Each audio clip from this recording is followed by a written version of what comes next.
Hello, fellow walkers. Here we are again. This time for a special stream, actually. So it seems that that Wizards is finally realizing that limited is the best thing ever to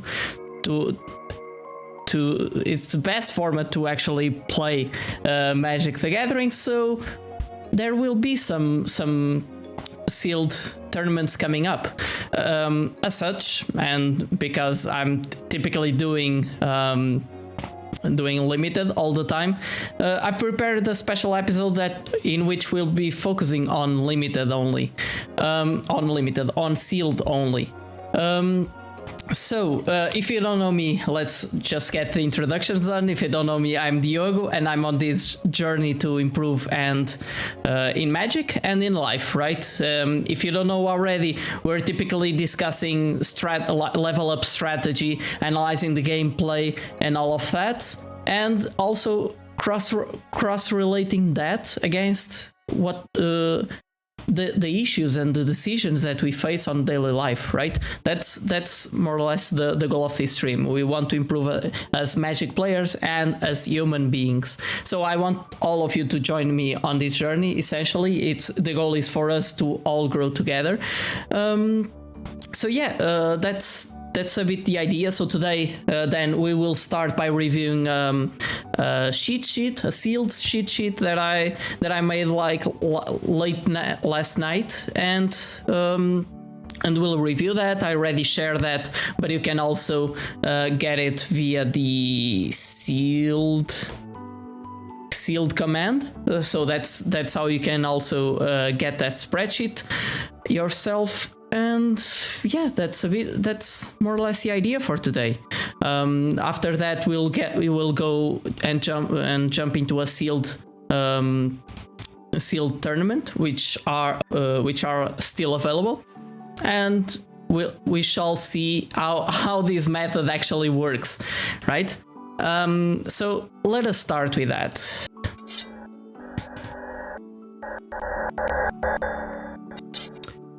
So I guess you're already seeing the sealed cheat sheet. This is a one-page document where the letters are the font size is not that small, and I tried to put here as many things as possible that would get you into a reasonable baseline of performance, right? That's more or less the goal here. So there are several sections, right? There's these introductory concepts. That's like setting the stage. These are things that are useful to understand from the get-go before we actually move into how should I organize the cards, what kind of decisions should I make, whatever. These are the introductory concepts, and the card's priority. This is just a quick reference, something that you should keep in mind. Probably you already do. Some small discussion around mana requirements, but because sometimes it's hard to know what to do with the mana base on sealed, because it's very usual to splash a third color, if not more, if you're feeling fancy. But there are still some baseline that you should try to ensure. Then you have the card disposition. This is something that that sometimes it's critical. If you don't have the information properly disposed in front of you, it can be quite hard to know from 6 packs or 6 booster packs, right? To know what kind of stuff should prioritize and all of that, and then the procedure to actually assemble the deck. Actually, let me deck building procedure.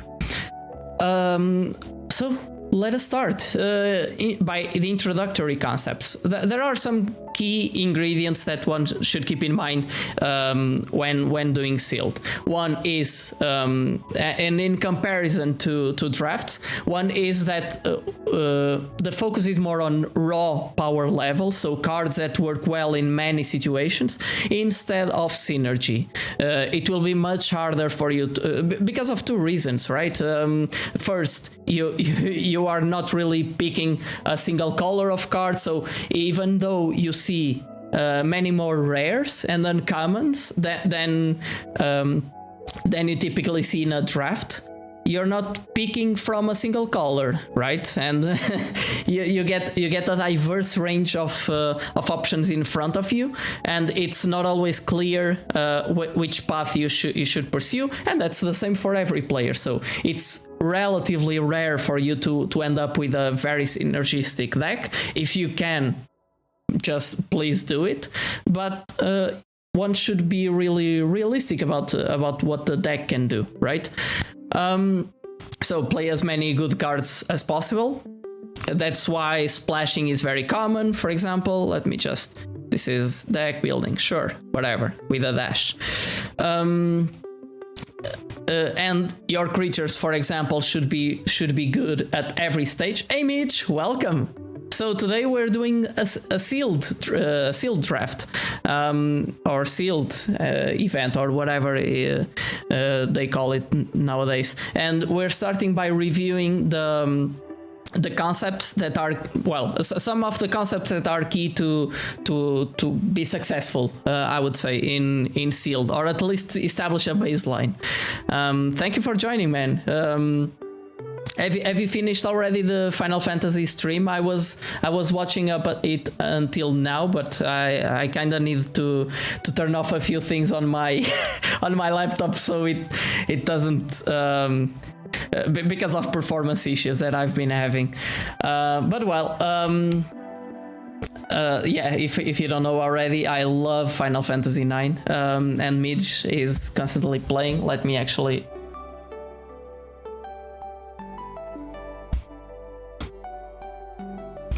Oh, and AG Magic also joined the party, since I'm already doing it. So, AG Magic, of course, Midge was last seen playing Final Fantasy IX, and AG Magic just joined us. He's also a Magic streamer. Is similarly to me on a journey of self-improvement, and he has been quite a partner on this journey. It's really wonderful to see you on the stream, AG. So as promised, today we're reviewing sealed stuff. We're starting by reviewing the spreadsheet that I believe you already at least glanced on, and we'll do a sealed event. So again, creatures should be good at every stage of the game, and this is a place where quadrant theory from limited resources can become quite helpful. Oh, I don't think I agree with that, AG Magic, but thank you. But That's highly debatable, okay? That's highly debatable, but thank you. You're always the humble one. But being humble is a key ingredient for learning. So it's a key ingredient for growth mindset. And even today we were discussing growth mindset at Party X stream. So yeah, we're reviewing the spreadsheet. Good creatures should be, this is where quadrant theory is still very helpful, so you should focus on cards that are good when developing, and it's useful to go through these stages when you're building the deck. Developing, at parity, behind, and ahead. The names explain themselves, right? I don't need to go over them. By the way, if anyone has questions, please post them. There's the idea is to discuss that here. Okay, at limited maybe, but I never saw you, or I saw you once playing limited and you drafted a busted elves deck, so go figure. So generally at least 10 creatures. Creatures are very important in this in this format because they typically do several things, and they are a recurring source of damage to inflict on your opponent, right? And it's essentially committing to the board is very important. You're blocking the opponent, you're lowering their life total. So creatures is a key is typically a backbone for most sealed decks. Of course, when considering creatures, it's also important to consider what other cards actually require creatures. This is something that is easy to forget, but if you're playing any equipments, if you're playing auras, pump spells, all of those spells only work if you have creatures on the board. So you should take that in consideration. Even some removal, like a fight spell. A fight spell requires you to have a reasonably sized creatures, typically, right? If you want to actually remove something meaningful from the board. So it's there are these dependencies on creatures that you should keep in mind. Good removal and answers to bombs is crucial because, similarly to you, your opponents will be opening 6 rares or mythic mythic 6 rares or mythic rares, right? So there's some potential high potential for getting some power into the deck. So answers to those kinds of bombs is crucial, and removal and some other kinds of answers, if they are efficient enough, you should consider them very highly. So if it's about removal, prefer unconditional. For example, auras in white, like pacifism effects, or the hydration effects that actually tap the opponent's creature. Stuff like that also work very well because typically it's a bit cheaper than destroy target creature. But for the purposes of limited, since there are or of sealed, since there are not as many synergies, it is what it is. Additionally, some card drawing, generally 1 to 3 spells, because it's typical. It's usual for games to go late. If you're like, it's typical for people to stumble a bit less so in best of one on Arena, but even if one stumbles and the other doesn't stumble because decks are not as synergistic and all of that, you get a lot of opportunities where the game goes long, where the board stalls, and so on. So some card drawing is a way to get some more juice going at those stages of the game where you would be typically top decking, right? But there are other ways, other things that you should prioritize, like evasion is very important. And in this format, let me just lower a bit the music because it's too loud for me. So yeah, evasion is very important. Flyers even more because there's a lot of flyers around in Kaldheim. So at least I've been playing against flyers every other match. Card drawing, as explained previously, and high impact cards. This is where the bombs come. If you draw a bomb late in the game at parity, let's say, if it would be very important if its impact would get you out of that board stall with an advantage for you.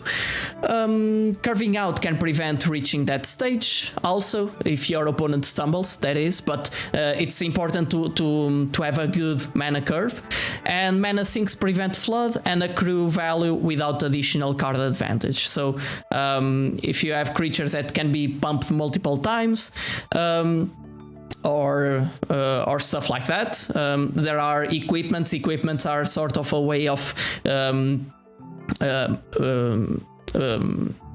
mana sinks, because you can switch it around, for example, for one creature in your turn to attack, then for another creature for blocking in the opponent's turn. That's common use, and so on. So this is just to set the stage, right? So power level is highly important, answers to the opponent's power level. Games can end up often in board stall, so evasion, card drawing, high impact creatures, and all of that is important. Curve, so your mana curve is important, all of that. So keep that in mind. And in terms of card priority, this is a bit repeating what came before, but it's just useful to keep in mind that you have bombs, removal, high impact cards, low impact cards, fillers, and we will see how this is managed when you dispose your cards, for example.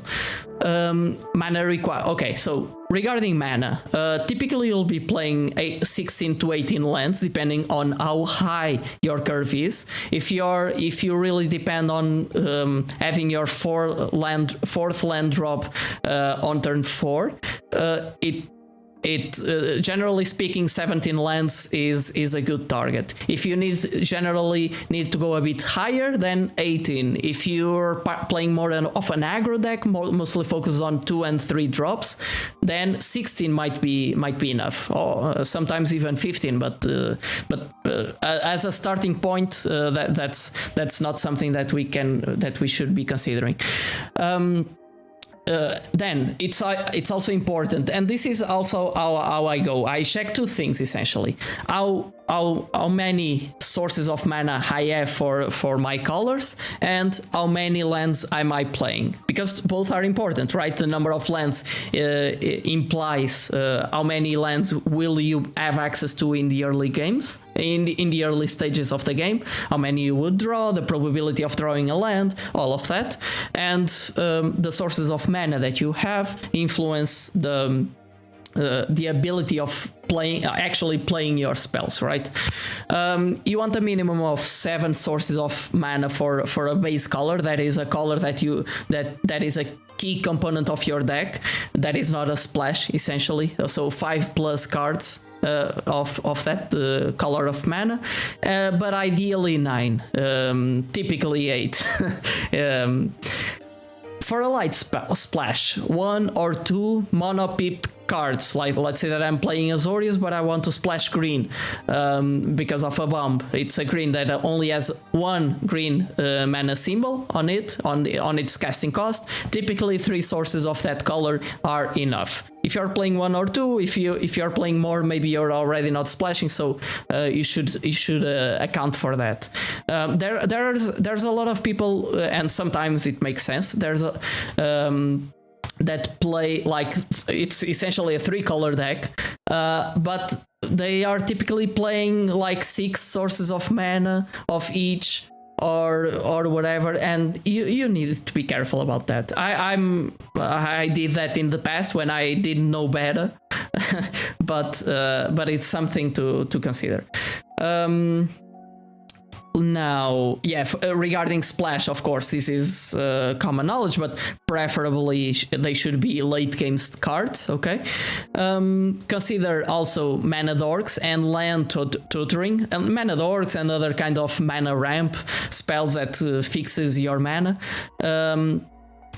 For colors other than it requires itself, and typically they should be really cheap kinds of spells, right? If it's a ramp card that costs you 6 mana, well, by turn 6 you're probably not in a position where you can really hope to get like if you're missing planes on your Azorius deck and you've drawn like the 3 forests. If you're splashing a mana dork or that spell that fixes your mana, right, on turn 6, you might not even have the chance to arrive at that stage. Then, okay, next stage is cards disposition. This is also very important because it's like looking at a dashboard with data to know what's the performance of my business, right? If the information is not provided to you in a easily digestible way, it can be quite hard to reach some conclusions. Bearded Beer Time, welcome. I'm really glad that you joined us today. Nice. By the way, you all also play Magic. So today we're doing a limited session, as explained previously. By the way, for those that arrived in the meantime,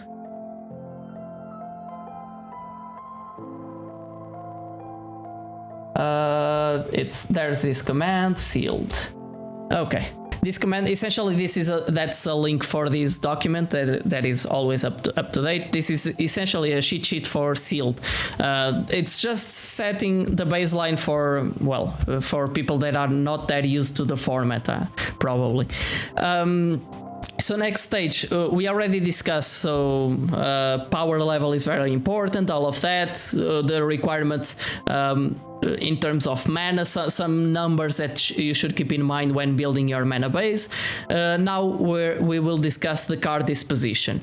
And this is just personal preference. This is how I typically sort things out. I put and this kind of reflects the importance I give to each color, right? Or to each stage of the building a sealed deck. First, I separate out bombs and strong uncommons. Typically these are uncommons, but those strong cards, right? I typically put them on my first column, sorted by color or whatever, because it's easier to have that. Then I have a pile for removal. Typically, if the removal is too conditional, I won't exactly consider it as highly, okay? I might not consider it for that pile. Typically, I'm interested in generally efficient 2 to 6 mana or whatever. 6 mana is already a lot, but sometimes it's worth it. Removal that is sort of unconditional, or at least does like 3 damage to the opponent's creature or to their face or whatever. Then I put mana fixing, and because as we discussed previously, in a sealed deck you're typically more interested in playing as many of your powerful cards as possible, so you will be splashing. You want to understand how can you make your mana base work based on the preferences that you have, both in terms of bombs and strong uncommons, right? And even strong commons, if that's the case for the set, and removal, right? You will have, by looking at those first 2 piles, you'll have a preference of colors that you want to play, and then the mana fixing column will help you on understanding what colors should you actually consider, can you actually support, right? And mixing those two, you get with some other things, right? Of course, but we'll get to that later. You will have a better information on what colors you want to play. Okay.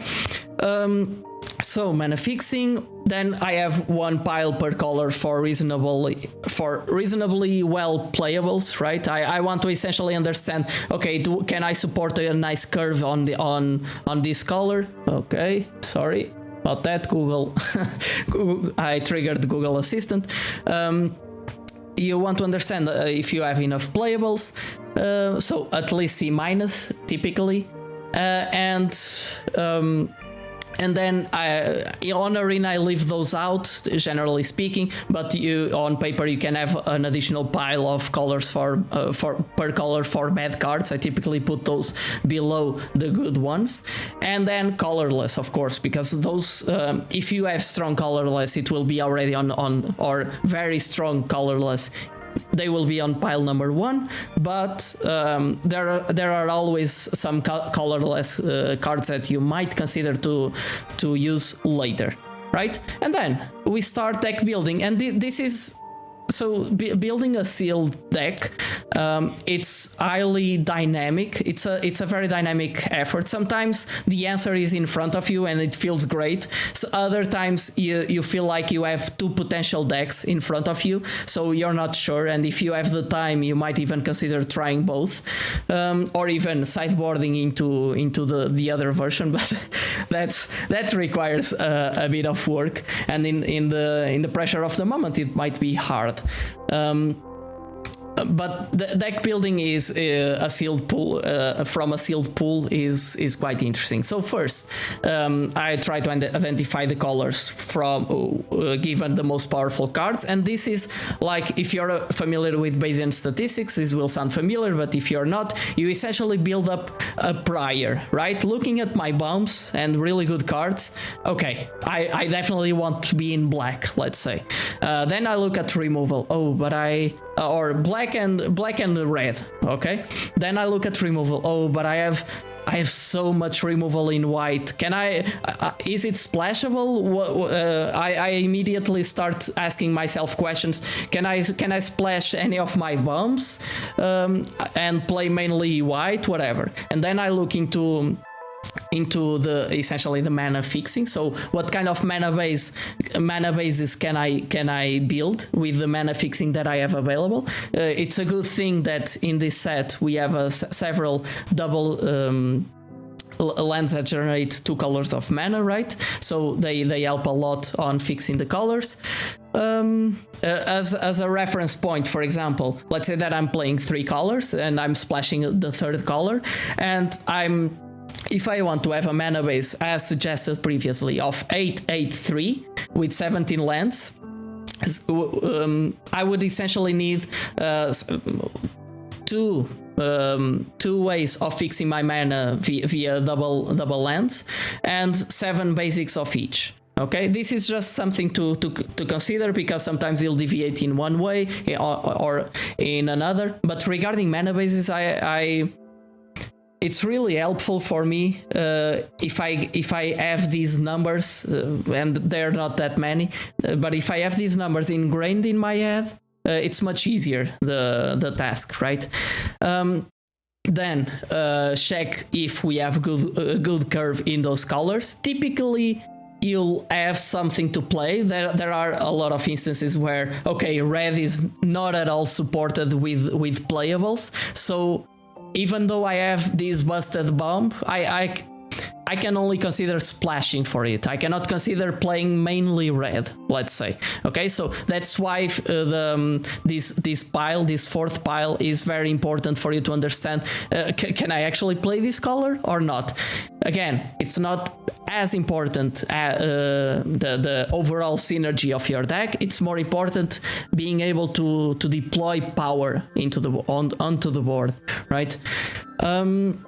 So this is about the mana base. Check if you have good curves. These are just generic guidelines that I believe this is what shows up on pre-release packs, right? It's 0/2 cards with 1 CMC. This depends, of course, if you're playing an aggro, and since 1 CMC cards have been quite powerful, you might end up playing with 4, 5, or whatever. 4 or 6 with 2, and so on and so forth. Of course, if cards with 5 mana and above, and even 4 mana, you generally want them to do something very special, and you don't want to play as many, right? Because if you think a bit about it, it's like if you're playing one copy of a card, you're getting it every now and then on a game, because typically you draw 13 cards or whatever if you're playing a 5 turns match, or let's say that you draw 15 to 20 cards on a game, right? That's 1/3 of your deck. So if it's around 1/3, one card, let's say, with or even one card with mana, with 6 mana or more, you will see it every 3rd game, right? If you have 2 instances of that card, you will typically see one each game, but with a probability slightly below that. Then if you are playing 3 cards, you will more often see one of those cards per game.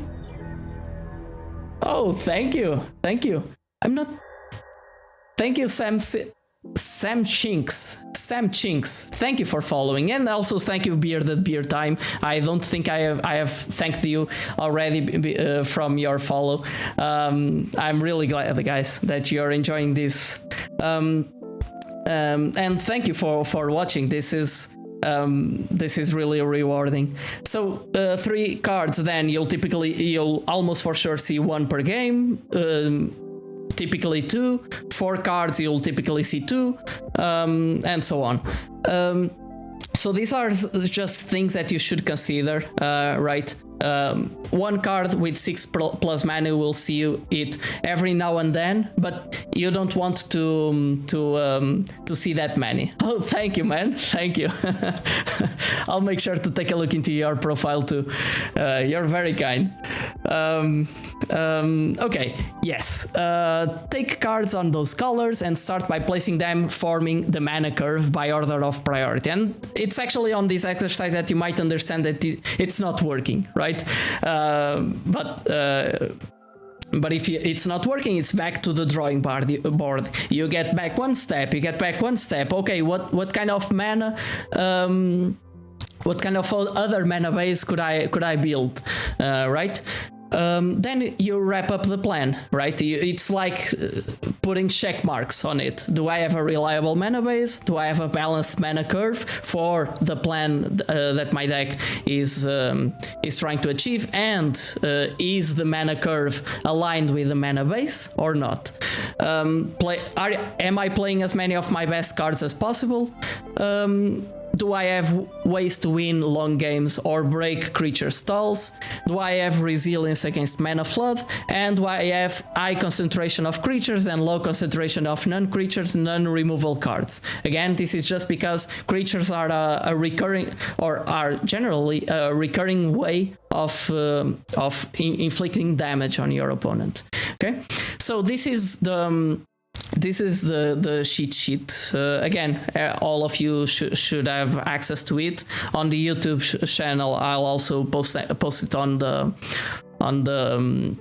description down below. And I guess that's it. If anyone has questions, feel free to post them. For now, we will jump onto an actual game.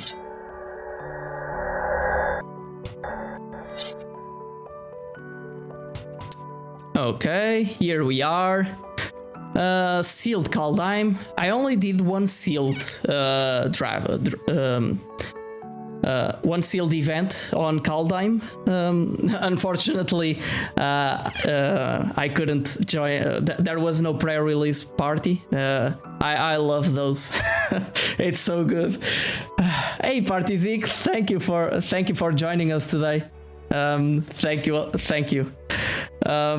So yeah, you missed the part of, or you might have missed the part where we discussed the cheat sheet.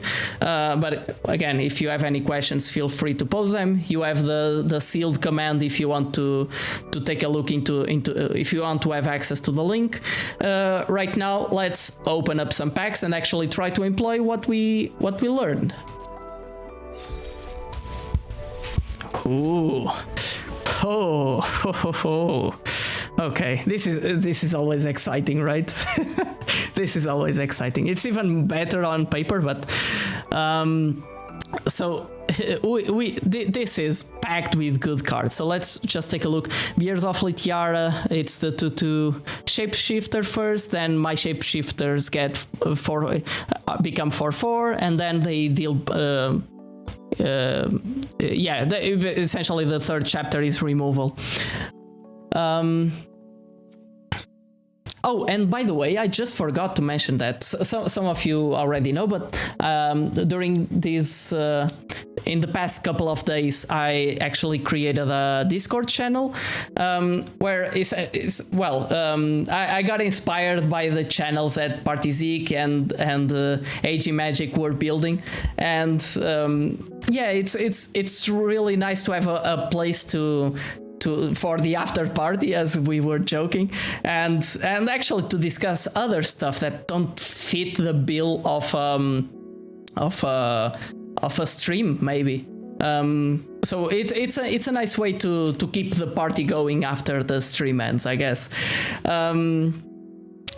Either way, moving on. Karma is just broken, but as you can see, it's not really splashable. So, but we have good support. So already good stuff on Simic, but then we see an Immerstrom Predator, which is Rakdos, but it's kind of splashable. It's kind of a splashable card.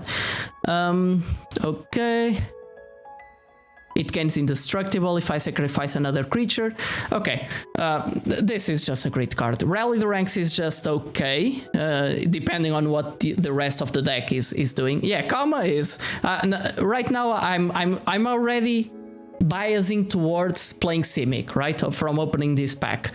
The issue is, actually, I might be able to splash other stuff like black, depending on what kind of removal do I have, because Simic, one of the colors is green, so green is the color for mana fixing, generally speaking. Dream Devour, this each non-land, okay, so every card has foretell with a cost of 2 and it decreases the cost by 2. When I foretell a card, it gets +2/+0 until the end of the turn. Okay, it's a decent card. It's not the most powerful thing ever, but it's still very good. Stevo, welcome! Welcome! How are you doing today? Sunny part of the world, it's not that sunny, or at least here it is, because I'm getting light from a I'm getting light from a diffusion light or whatever. I don't recall how I call it in English. Well, whatever. Let's look into our pile, and I'm not that used to the special filters that Arena has, but let's try just first to focus on this, on the uncommons and rares. So this is broken, as we were discussing. This is also this has high potential, right? Let me remove the lens. I don't want lens here. I just want to organize stuff. Magia is it's a house. I'm glad, Sivo. I'm glad. So again, today we are doing a sealed party here around here, where we're trying to prepare for upcoming tournaments. So that's a bit the goal. Magia. This card is just awesome. So Selesnya is not that supported in Kaldheim, but if you have this card, Jesus, it can do so much. Of course, it's a bit expensive for a 2/3 body, but other creatures get +1/+1, so it's a lord for every creature, and each land essentially puts a 2/2 on board. So there you have it. So I believe this card is very good. Bloodline Pretender is kind of filler depending on what we're doing. Binding the Old Gods is also nice. Oh, I have 2 of them. Nice. That's cool. Scamfar Elder Hall. Okay, this is reasonably good, but not the best thing ever. Cardur Vicious Return. Let me just check. -2/-2, so it's kind of removal, not great removal. Immerstrom Predator is awesome. Cardur's Vicious Return. Sacrificing creatures is not typically the thing that you want to do, at least for a card like this. I would gladly be sacrificing some stuff for Immerstrom Predator. Gates, 2 cards, okay. Litiara Glade Warden. This is a nice card. Like it's again, we were discussing the mana sinks, right? And this is a nice mana sink. But it's not the most powerful thing ever, I would say. But I will still have it. It's not broken, but it still goes to show what kind of very good support I have for green, right? Elven Bow is okay. Basalt Ravager is actually quite a nice card in red. Dwarven Hammer is one of the best equipments of this cycle. Like you can start swapping it around your team, and each creature it would trade or whatever, but each time it would be attacking for 4 or whatever with trample. So it's just great, and you pay 5 mana to get a creature with this ability on the board. So very good indeed. Rune of Speed, okay. Dream Devour. So this card is a synergistic card, right? It's not. You might end up with a lot of foretell cards, and if that's the case, I would consider it, but that's generally speaking not the case. Resplendent Marshal, so it puts a +1/+1 if share creature types and not. Still, 3 mana, 3/3 flying is quite good. So I will add it as a. This is like a B, so it's not broken, but I'm already including some of those cards. So after we get this, now we need to find removal, right?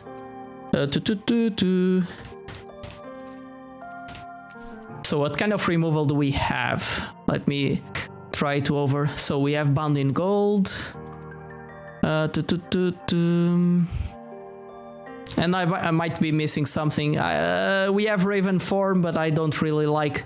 This is not that good of removal spell. Depends. If I have a bunch of flyers, it's good, but that's not generally speaking the case.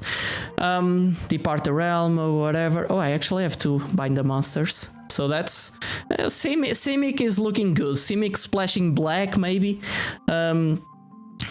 just maybe. We have some nice. So Mistwalker is quite good. 2/2. We have some snow lands.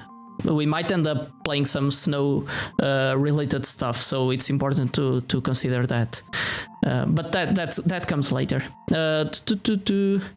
Nothing additional here. Way down, it's like 3 damage, so it's still useful. It's a bit conditional because you need a creature on the graveyard, but it's still quite helpful. Jarl is quite good. It's quite a good black card. I would maybe even splash it.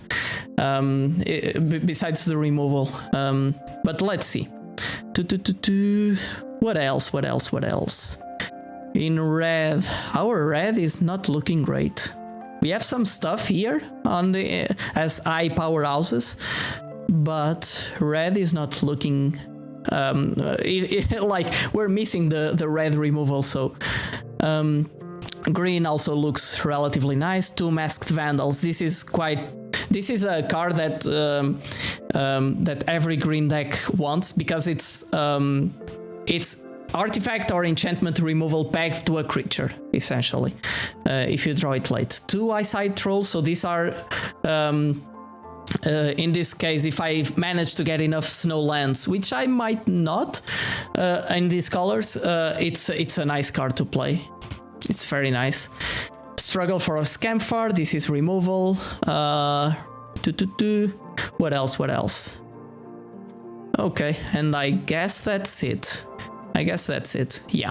So let's look into now mana fixing. Oh, I'm already liking a Simic, a Golgari. I'm already enjoying it. Okay, this is not really on our colors, but we need to consider it. Oh, yeah.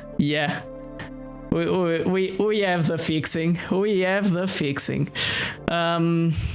Cool. Next, let me just check if in green we have anything.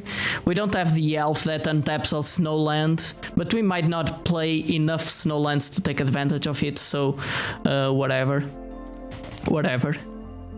So we are already biased, right, towards these 3 colors. And we don't seem to have enough fixing to also put an Immerstrom Predator on the deck, but we will check about that in a bit. Altogether, splashing 2 colors for a card, it's a bit it's a bit asking for too much. So Valor of the Worthy. Okay, let's start picking the reasonably good white cards. Okay. Valor of the Worthy. This is kind of okay equipment, so I will still have it here. Starnheim. Okay, this is playable. This is playable. This is actually quite nice. And I have 2 of them. No, I only have 1. Okay, this is our white. It's actually pretty well supported in terms of creatures of low mana cost. We have 1 or 2, 1 creature, I mean. So yeah, you might end up with some foretelling and stuff like that, but altogether white is reasonable. It's average, I would say. Depart the Realm is a nice tempo card. It's not the best thing ever, but for one mana after foretelling, you can do you can prepare an amazing turn. This is a very good card, Mistwalker, very good common. Inga Runais for sure, you get in there. Bergstrider also works. Okay, blue is definitely not the most well supported thing out there. But we'll see. We will see. Swamps. The Squilder, not great.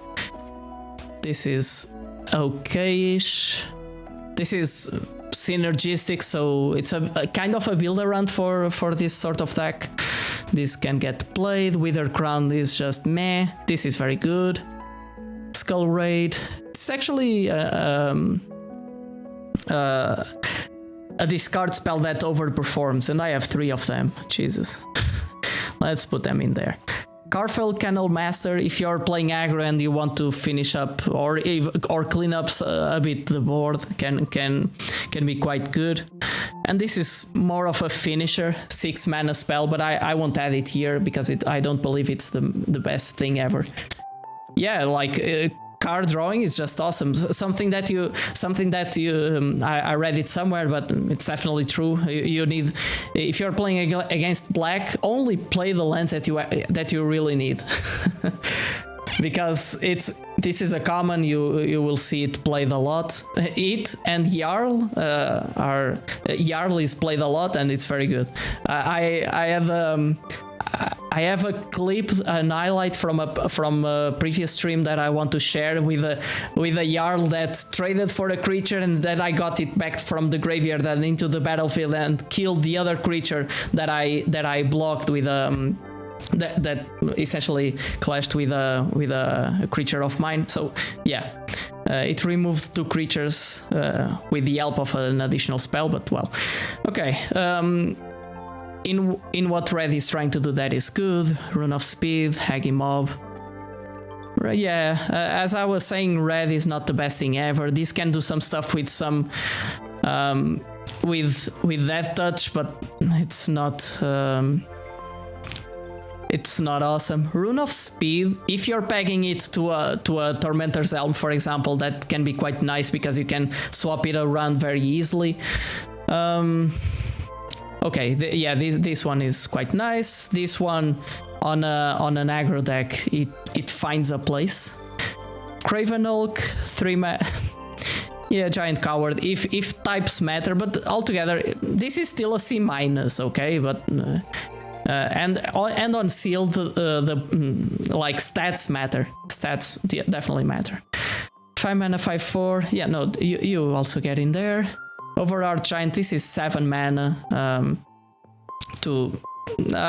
Altogether, this is very expensive. It can also work as a finisher, similarly to Dread Rider, I would say. Now, Elven Bow, that's good. I have 2. This is actually quite nice to get you through the early stages of the game, and if we want to play something like Karma, that's quite helpful. And by the way, like, this is taking a little while longer because I want to showcase the process, right? If I was doing this by myself, of course, it would take a bit less, but I think it's more helpful to be discussing the cards, because a key component of all the limited formats, either draft or sealed, is having already put some thought on the cards and how they compare among each other previous to the event, right? I think that's very important. Jasper, Sentinel, this is not the kind of card that we want to play. This is mill 3, then return. Okay, so some return from graveyard synergies, a land or an health, so a bit too conditional for my taste. Boreal Outrider, if we're playing snow, this is quite good. Horizon Seeker for getting our snow lands. What are you doing, Elsa? Did you come to say hi? Come on here. Do you want to learn how to work your way through a sealed pool? Say hello to the stream. You don't want to? Oh, I. She wants to say hello up close. Oh, by the way, Party Zeke, the emotes have been I guess approved, so you should probably at least have access to one emote. Moving on. Elderleaf Mentor, yeah, you get in. Ravenous Lindworm, it's actually a very nice 6/6 for 6 mana that gains you 4 life, so I will probably play one of these paired with my Kalma, and that's it. That's all the colors that we have. So let's do that now. The following T creature. This is the one that I remember because it's very, very good. This is the one that I remember. But by the way, those. I had a meeting or I had a conversation with a friend of mine, an illustrator, with whom I'll be working with for some stuff. His art is just bonkers. I love his style. I'll share it later. But yeah, I'll try to have some customized emojis down the road. Okay, so this is our deck. Let's now, as I discussed previously, come on, do what I tell you to do. You don't want to? Okay, whatever. Actually, it's not working. Whatever. In terms of power level, then we have Kama, Maya, which would incline us to play some white. But again, 2 pips of color, it might get a bit hard. Looking into our mana base, or at least our mana fixing, we don't have exactly ways to reduce the number of white of planes that we need to play. So I still think that this won't really be playable. And what I also like to do is, so after looking into all of this and considering the mana curve and all of that, at least from a bird's eye view, I remove everything that doesn't matter and try to understand what's working or not. Midge, thank you for the raid, man. Thank you. I know I did this previously and I'm constantly saying this, but let me just first write. Wait, not.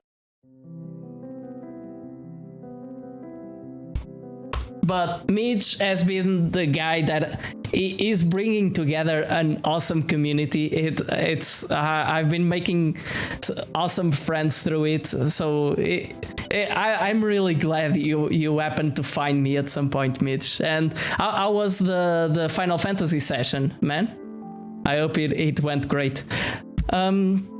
Moving on, yeah. So what I like to do is start removing some stuff, right? Stuff that I don't believe will be that helpful. So, for example, here in red, we have some stuff. What do we have to support red here?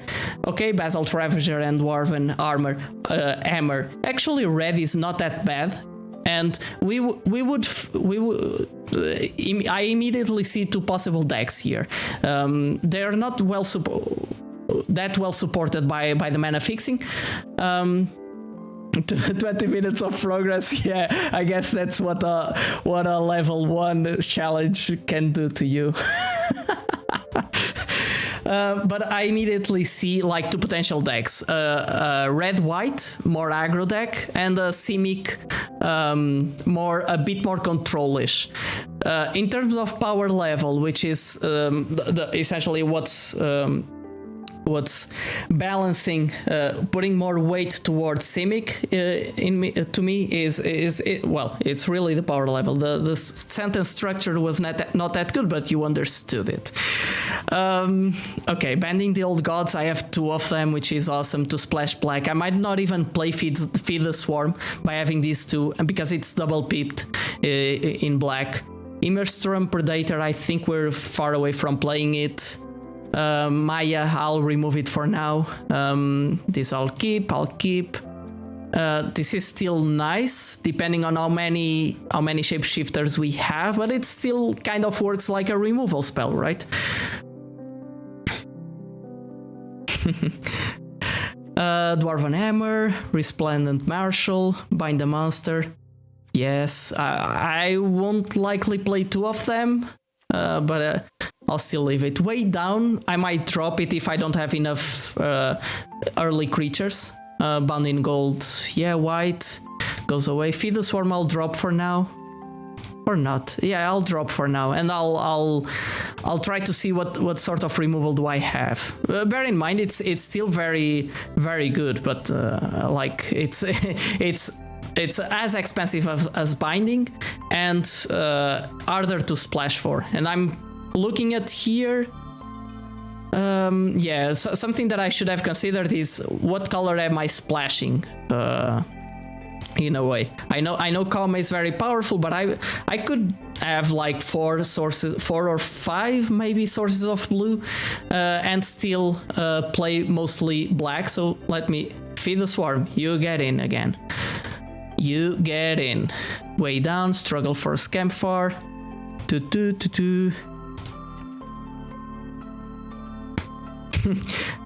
I'm tempted. We will see if we can splash the Immersturm Predator. Oh, great! I'm glad you're enjoying it. So white, as we see, we have a bunch of cards that we could play, but in terms of power level, it's a notch down when compared to other colors. Okay, we will still need to understand if we have a bunch of snow, but if I have 3 or 4 lands of snow, I would already be happy on playing this, at least one Berg Strider. Death Kneel Berserker. I won't equip creatures that often, so this is not the best thing ever. Elderfang Disciple. It's okay-ish. It's okay-ish. Jarl I want to play. Skull Raid. Carnal Kennel. This is more of an aggro card, but it's still powerful. It's still powerful. Let's drop our red from here. And then we have green. So our deck seems to be like mostly green, and then we have some black, some blue. That's something that we can consider. Hello. Okay, let's start building our deck. Let me just check something. Is there an option here, like to sort text comparisons? Okay, whatever. Sort CMC. No, it's not. Cost. It also C. Also not. Okay. Whatever. Let's build our deck to see how it looks, actually shapes up. 2, 3, so 4. We have some early removal, and this is like you pay 3 mana and you have a creature and an equipment.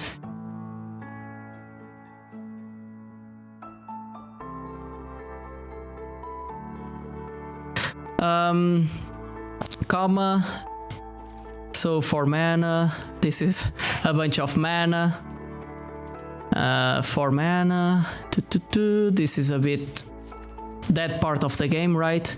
And these way downs, I don't feel like I'll be playing them. And even the Departed Realms, I also don't feel like I'll be playing them. This is more of a tempo card, right? And if I'm not pressing the advantage, it does little in this situation. Okay, so 4, whatever, 3.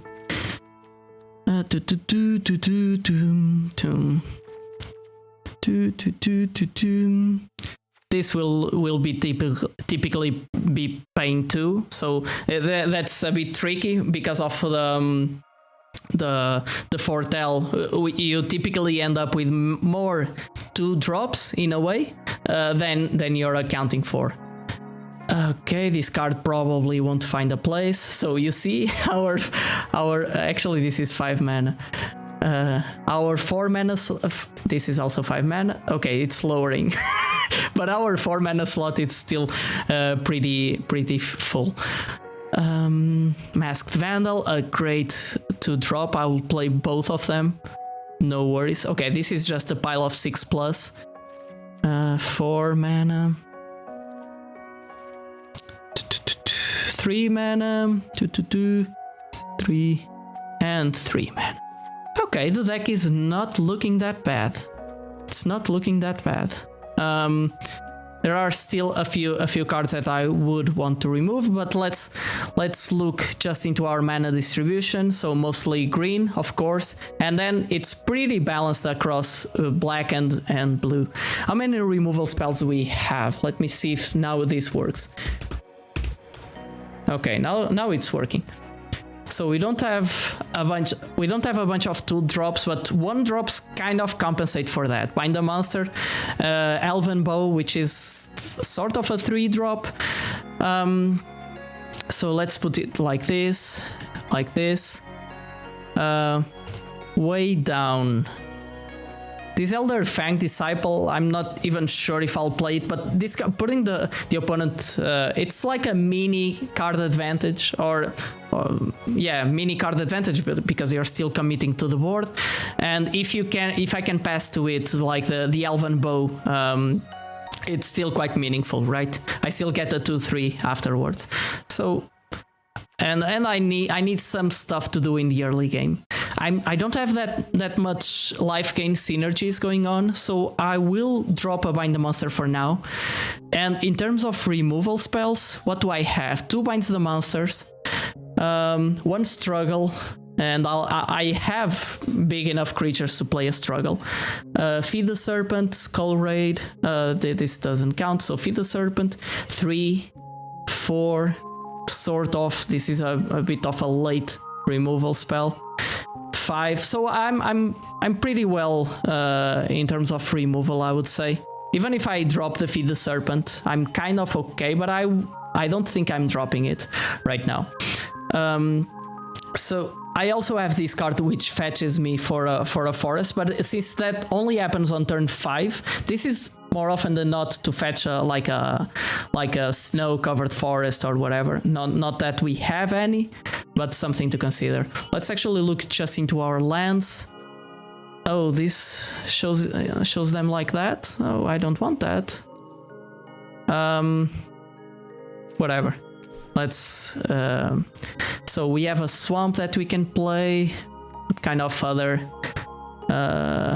Unfortunately, well, 4 snow lands, it's still enough to power the snow matters cards that are not as powerful as you might. Okay. So now lands. I just want to put some to start understanding. Oh no, not plains. I don't need plains, Diogo. I don't need plains. Highlands, I love these lands. These and these are like my favorite all time. Swamps, maybe, and forests. Okay. And in terms of let's do. So we have mostly forests. Let's imagine that we play with 9 sources of and this is also how I typically go about it, to ensure that I'm not playing fewer lands, fewer mana sources of a given one that I actually need. But I prefer to start by, okay, how many mana sources do I want of each color, and I try it out. How many lands do I end up with? This is a deck where 17 lands should work. Probably we have a bunch of 4 mana drops that push the curve a bit up, but it's fine. So okay, 6, 7, 8. Let's say 9. Swamps. It's pretty balanced, so we will still probably either lower on swamps or lower on islands. But let's say that in terms of swamps I would want like 7, and so I would need 6. Actually 1 fewer because I have a snow covered one, and here I would need 5, 6, 7. This would get me to 5, 10, 11, 18, 19, 20, 21. Okay, so of course it's too much. Now let's see which color do we want to drop some cards of, and we have plenty of cards to drop here, of course. Skull Raids, for example, I'll probably how many card advantage or cards that give me some card advantage do I have? Elder Fang Disciple is sort of, but a bit bad at that job. This doesn't draw me cards. Runa, well, Scrying 3 is very powerful, so you have that. Carful, I'm still not sure if I'll play this.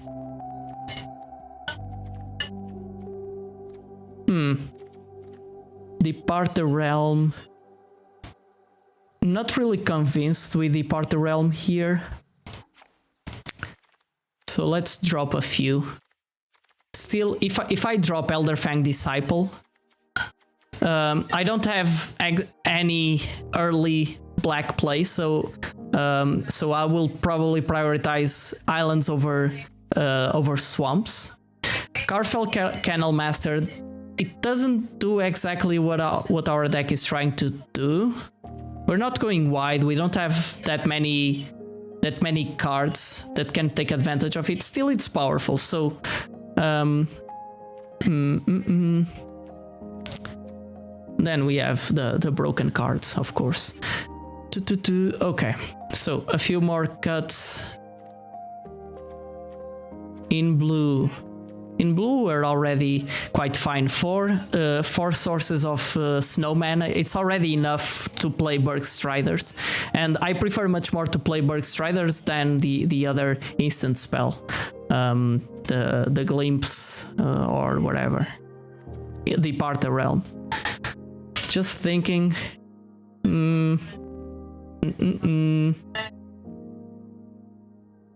It returns a permanent. So it's actually pretty good in this deck. This is something I was kind of missing. Look, I have 2 bindings, 1 Beers of Litiara. So this, if I'm not returning something from my opponent, I'm returning something to benefit me. So I will definitely play those. Like recycling a binding and all that crazy stuff it's just great. It's just great. So in terms of black, then I want to lower black as much as possible.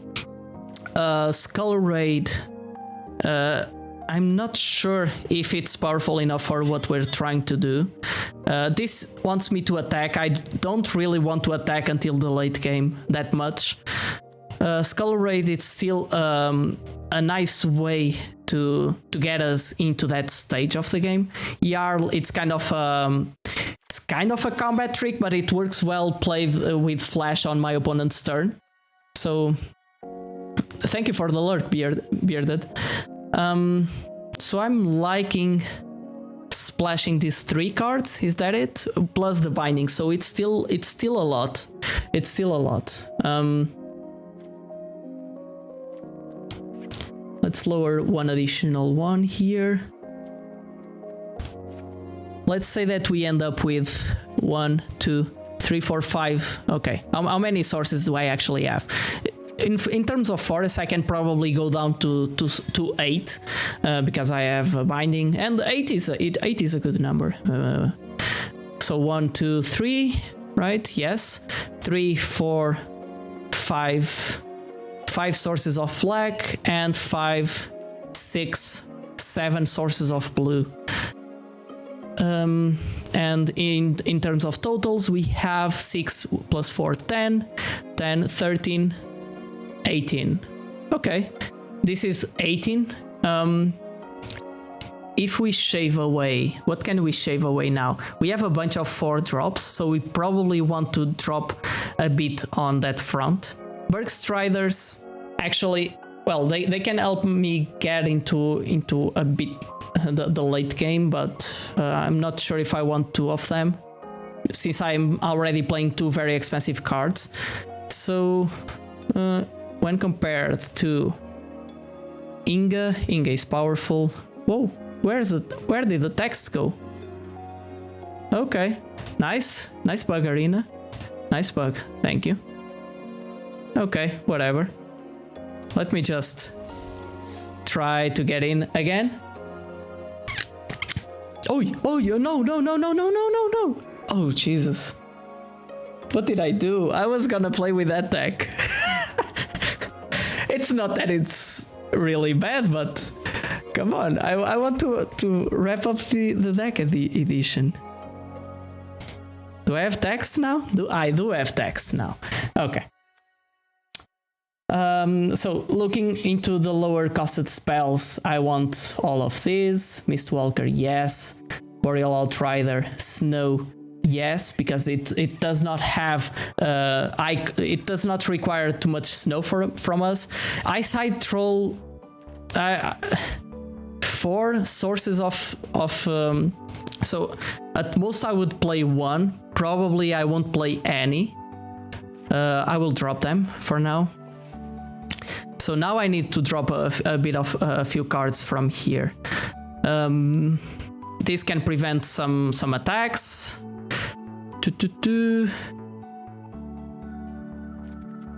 It's an improved version, yeah.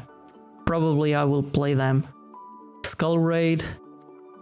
I still want some ways to draw cards later in the game. Feed the Serpent is very powerful. It's instant speed. Elderleaf Mentor.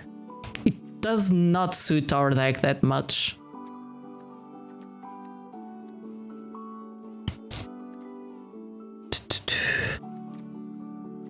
And I'll need to drop another black card, most likely. And I think Jarl is the card. Just because if I'm on a board stall and I'm attacking with one of my lesser creatures, they won't block with their best creature, right? So I'll actually drop it. I think we're good. 4 mana. This is kind of a mana sink, a way to boost my creatures. So 3, 4, 5, 6, just another check. You can never have too many checks on your mana base.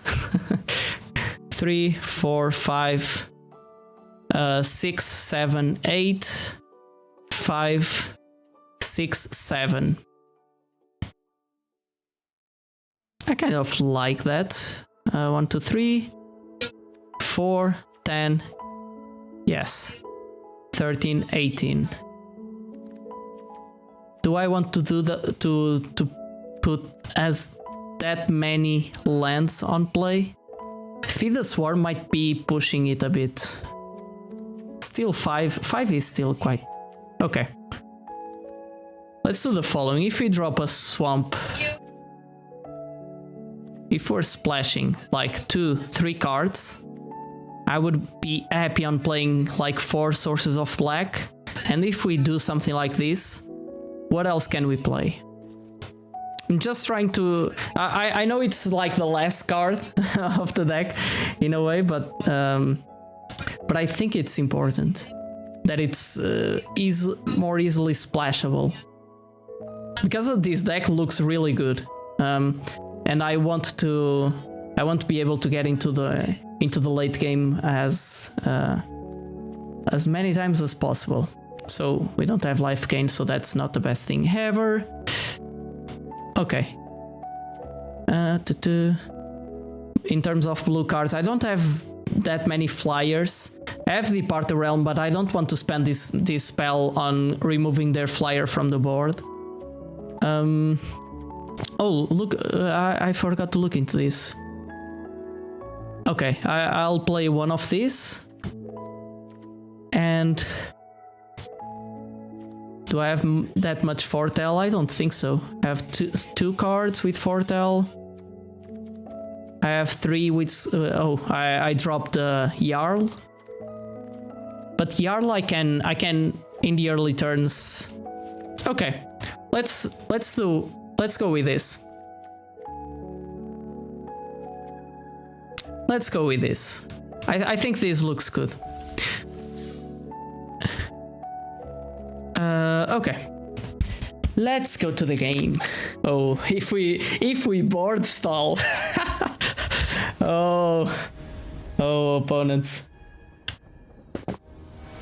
Let's see. Actually, the Jarl is not that bad here, even though it's an additional black card. We're playing 4 sources of black, and we have some stuff to do. Okay, this end is the worst. This end is the worst. No, I'll mulligan this. That's an end with which I lose. I'm happy on playing this, sure. So Foretell on 2, Elven Bow on creature on 3 most likely, depending on what's going on. So I'll keep, and I'll put an island. Yes, because we need more forests. And we finally got to the games. Sometimes it's a bit tricky. This time, it actually, for me, it's easier on paper than on Magic Arena. It's like the real estate for you to organize the cards is not as big. Given that, and Depart the Realm. Oh, this interaction is just bunkers, right? So what I'll do is I'll play a Masked Vandal because I don't plan on having a creature on my graveyard anytime soon, and that way the Beers of Litiara might have a better target later in the game. Given all of that, I'll attack. And now.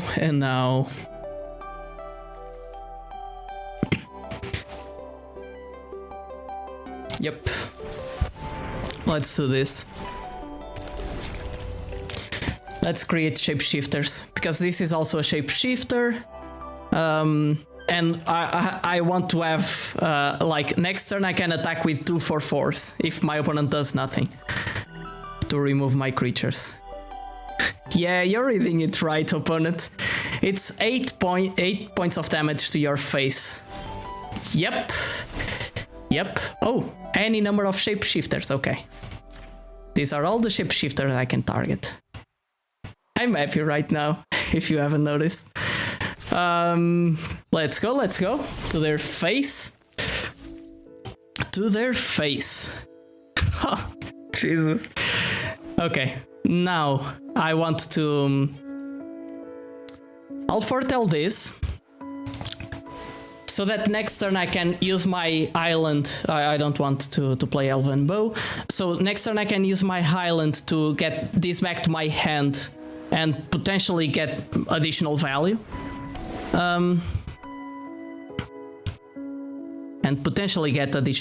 Yes. I will just sacrifice this. And I'll still have at least 2 forests to do stuff. Oh, all the removal. Take that, opponent. Yes, I could. Creature or planeswalker. Submit 0. Full control. I can now depart the realm.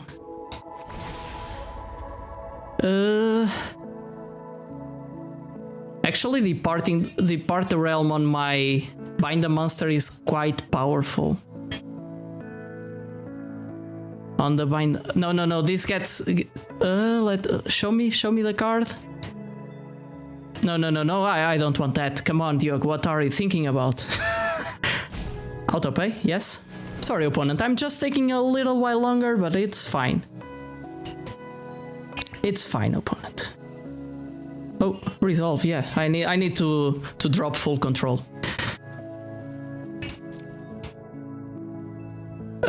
Unfortunately, we don't have a great play for this turn, so that is that. Yeah. Next turn we can either Inga or Beers of Litiara, which is the most likely play.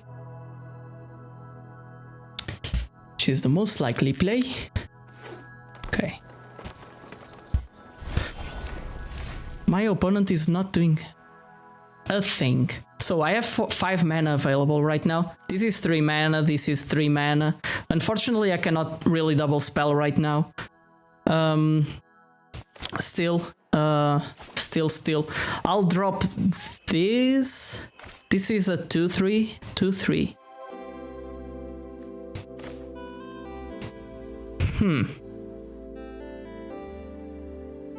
Let's scry and try to prepare the next few turns.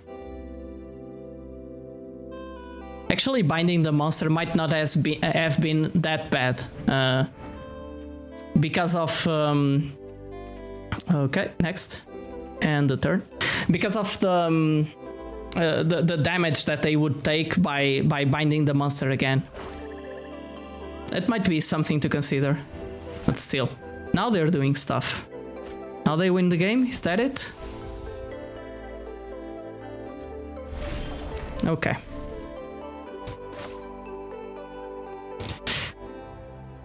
So, if I want to play this at the end of their turn, I have 3 mana available, and of course I do.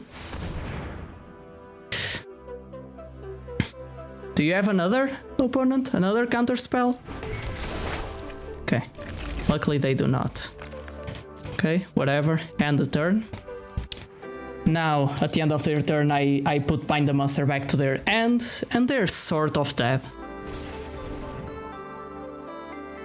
Sure, okay, they're not dead. But kinda.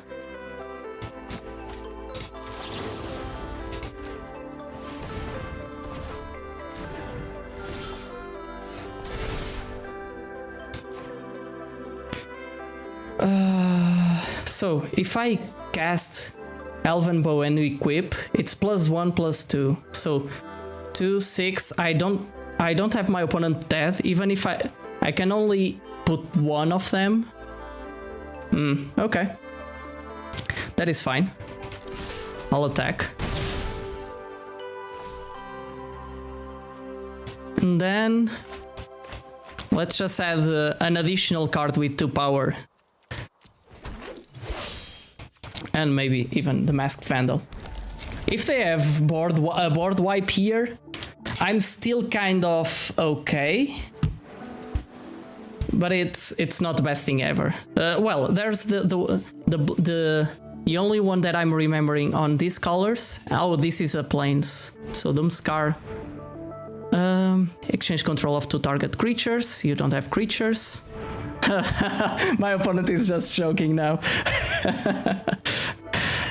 Yeah. Okay, we did some stuff. Actually, that I'm glad I realized that interaction. Depart the Realm is actually very powerful in our deck. It's very powerful. Okay. Next game. Oh, doing a session where we review sealed strategy, and just imagine going 7x. Oh, it would feel great. It would feel great. Okay. Might actually play an additional land at some point, but this end sort of looks fine. I can start with a snow, so turn 3 Boreal Outrider. That's fine on a sealed match. Go on. Frost Augur. That's very crappy opponent. So I'll do this. And as always, to everyone watching, thank you very much for keeping me company, and I hope that you're learning something. And if you have any questions, as always, just feel free to use the chat. It's there for everyone. So right now I don't have a turn to play. I don't have Foretell card. So what I can do is play. Do I need 2 pips of anything? Of forests, but that's a late game card.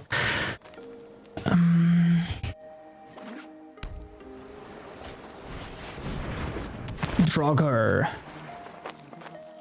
Okay, that's not how you use that card.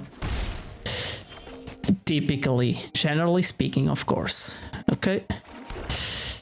Boreal Outrider. Next turn, our Inga will be a 4/4, which is just awesome because it stalls the board very effectively. Okay, a Behold. They're beholding their future, and it's looking grim for them. Just kidding. We're in the early stages of the game, so that's it. And by the way, if there's anyone in the chat that haven't that did not take a look at the channel point rewards, probably they're a bit priced too high. I will maybe adjust that in the near future, but I think there's some cool stuff in there. So I guess it's cool incentives to also be active and participate, right? So we have to turn 4 now. Do we want to struggle now? I don't think so. Just because Inga is an effective blocker, and if my opponent uses a removal spell for that, I'm fine with that. Binding. There's still the chance of getting the Depart the Realm to get this back to my hand, so I won't play this right now. Generally speaking, in limited, yes, pay with snow. Generally speaking, one wants to commit to the board before casting non-creature spells. So that's something to keep in mind. See, it fizzled, so it's bad. I don't have other ways of taking advantage of that. I have a land for turn 5 for 5, so this land goes down. I already have a snow land. That's enough for me. And I think this sequence is actually pretty good. It's pretty good. So I will leave it as is. I could dig deeper to my really powerful spells, but it is what it is. I don't want to attack. I could attack, actually. This creature isn't doing much right now. I could have attacked. I should have. Okay, now it's dead. It's dead. I should have attacked. Okay. This turn, what we want to do. We have 5 mana available, so this is 2 mana, this is 4 mana. But we can play Horizon Seeker and Masked Vandal, and I think that's already good enough.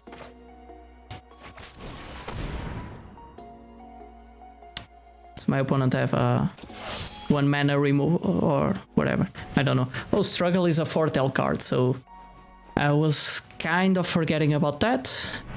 But it's fine. Okay, it's because of Frost Augur. But it's fine. It's fine. I don't want to attack. It's my premium blocker. If they attack with Basalt Ravager, I'll block with Horizon Seeker. It's fine. It's a 2/4/1 still from my opponent, so it's good. Basalt Ravager is really good. Because a lot of creatures in this format have two creature types. These creatures just gets better. Okay, now. Okay, now they're tapping my 4/4.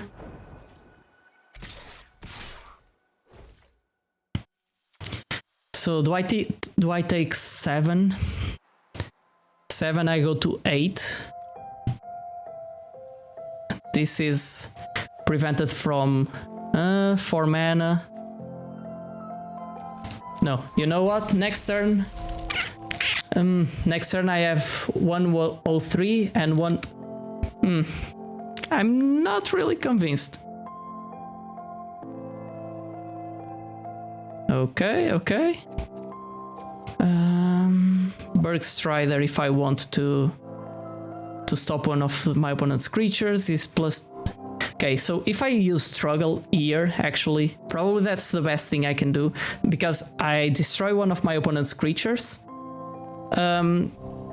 like the Draugr, and I get 4 toughness. 4 toughness is not the best thing here, so I probably need to bind, unfortunately.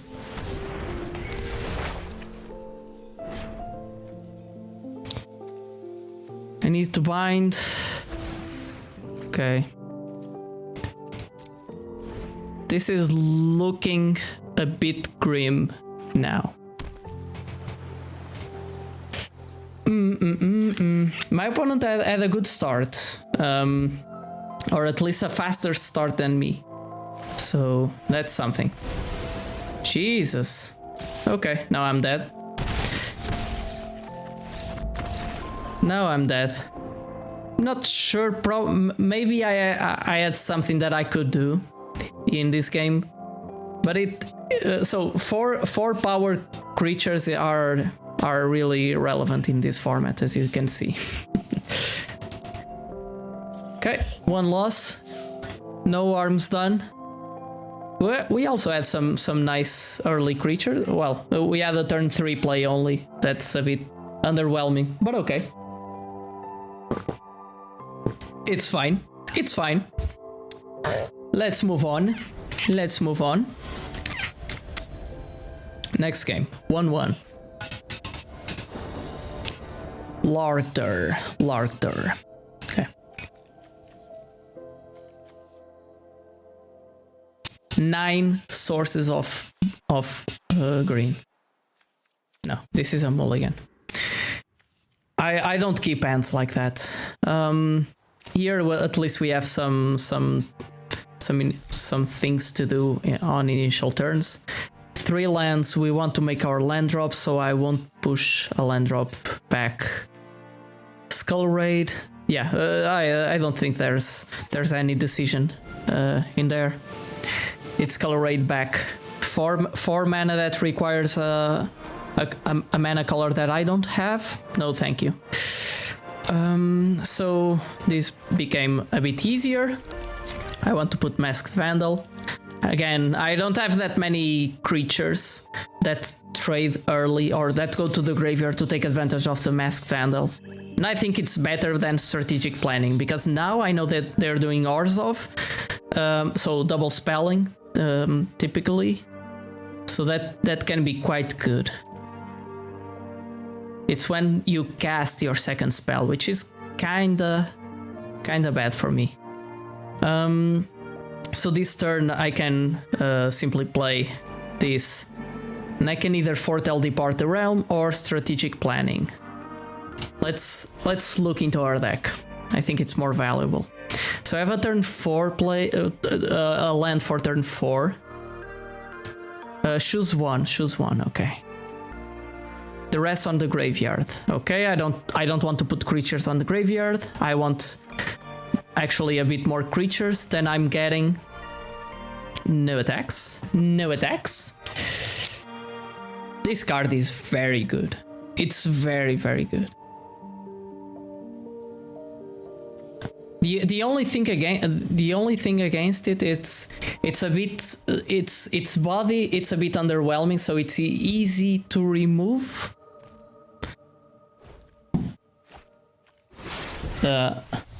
Now it's properly adjusted. Go on, opponent. Go on.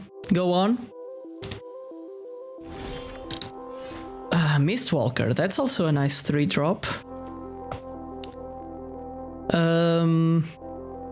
If I had like the other enchantment, the other saga on my hand, it would be Mistwalker for sure.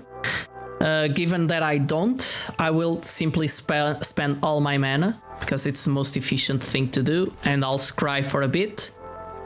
Struggle for Scamfar. Let me just take a look. Yes, I want that pretty badly. I want to keep making my land drops, but I don't need that many right now. Elven Bow. I don't think this is what I want right now, to be honest. 4. So I'll leave it like that. I need lands. So that is that. Next turn we can remove the Clarion Spirit, hopefully before they double spell something. Oh. That's broken, opponent. That's broken. Why did you do that?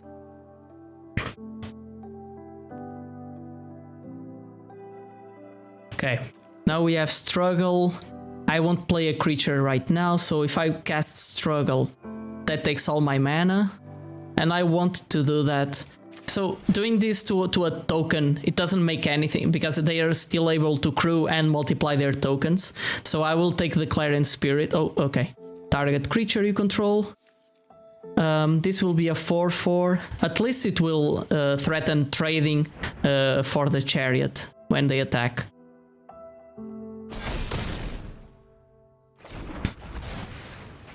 I think this is the best thing to do. If I put it here, it would I would enable my opponent to choose what they want to do. No attacks, no attacks. Next comes a forest. With a forest I have 5 mana, which enables me to Boreal Outrider and Depart the Realm, maybe one of their tokens, if they don't play something to the board. That's a very strong card. And I like cats, but, well, these ones are a bit scarier. Okay, my opponent is thinking before committing to a decision, which is fine. Do they have a trick?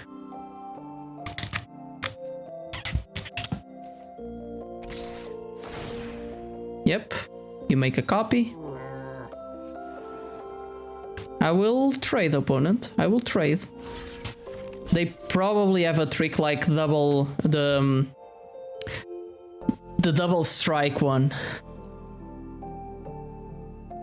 Next turn, with the Boreal Outrider, Depart the Realm, I might even remove one of their creatures. They have the double strike one, and that will be so bad for me. To the hell.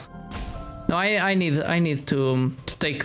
If they have it, I need to take it out of their hand. Okay, they don't. Phew. Phew.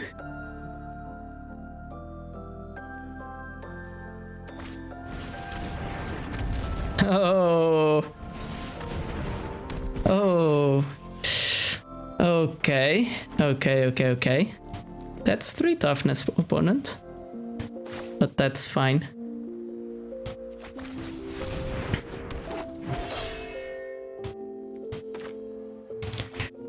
I don't think it's worth it to foretell this. If I remove one of their creatures, they're still able to crew. Attacks? Okay. So, if they crew it right now, I might, as a tempo play, use Depart the Realm on their Colossal Plow before combat, in order for them to not gain 3 mana, 3 life, whatever, all that stuff. I want to prevent that. I want to prevent that.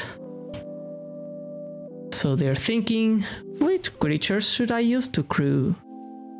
That's fine. That's fine.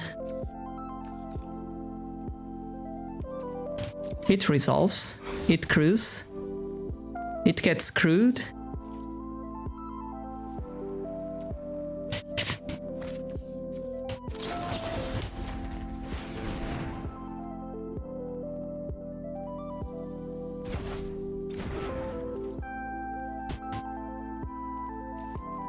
So, now, what do you want to do? Oh, Jesus Christ. Okay, it searches for another creature, still 6/6 for 6, flying. Oh, damn. Oh, damn.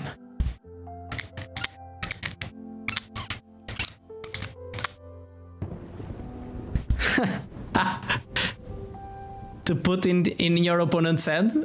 Of course, poison the cup. That card is... I would scoop if they play that. Probably. I probably should scoop now, but... Pay with snow, yes. I want to pay with snow.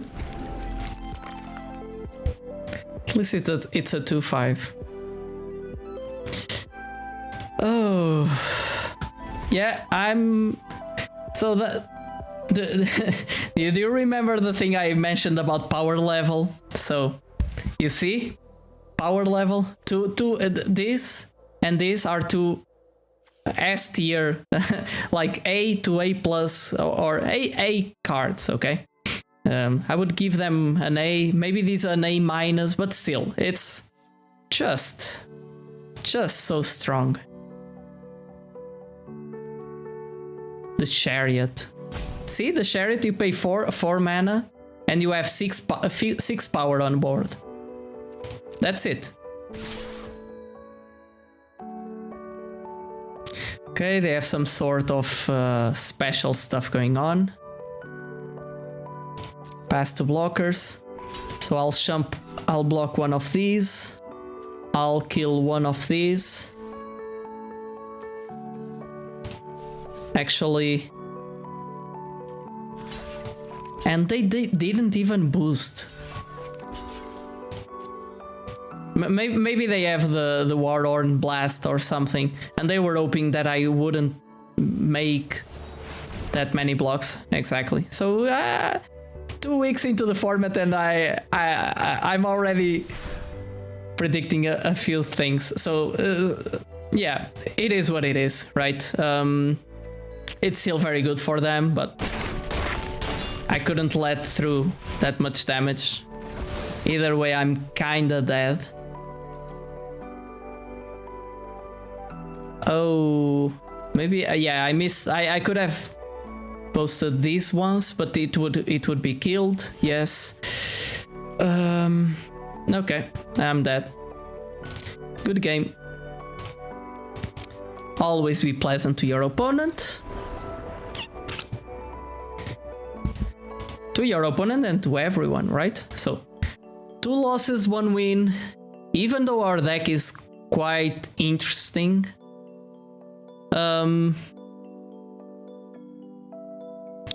I don't think there's anything else we should do. We could have the land, but we're having enough lands. That's not the issue. It's like on the early turns, we don't have that much power going on. If it doesn't start like our first game started, which was like awesome. That combo felt really good. But yeah. Let's see.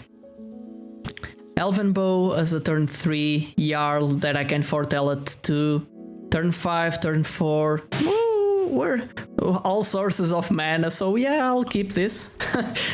This is, generally speaking, the best thing you can ask for. So I'm fine.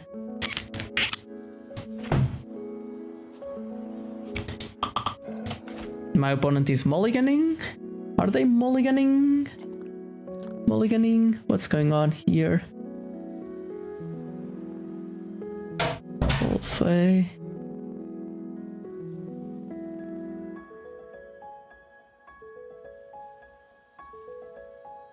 Okay, so back to the game. Okay, maybe my opponent had a disconnection on their end. I hope it's not on my end. Okay, it doesn't seem like it. Oh, by the way, let me just switch up view. Damn, that stinger transition is really heavy on my laptop. I don't know why. I need to find out why. So, oh, I'm holding full control. Sorry. Yes, main phase. Swamp, go.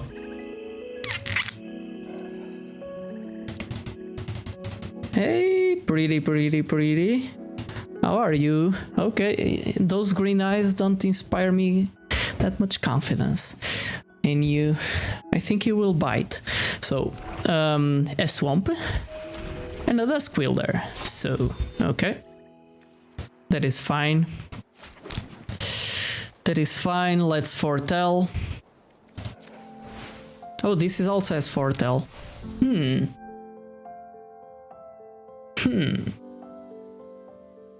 No, one I think is enough. We're 1-2, so the first game was it went really well. The other two we stumbled a bit and well, haven't been the best thing ever. But I think we're still in pretty good shape to win this game.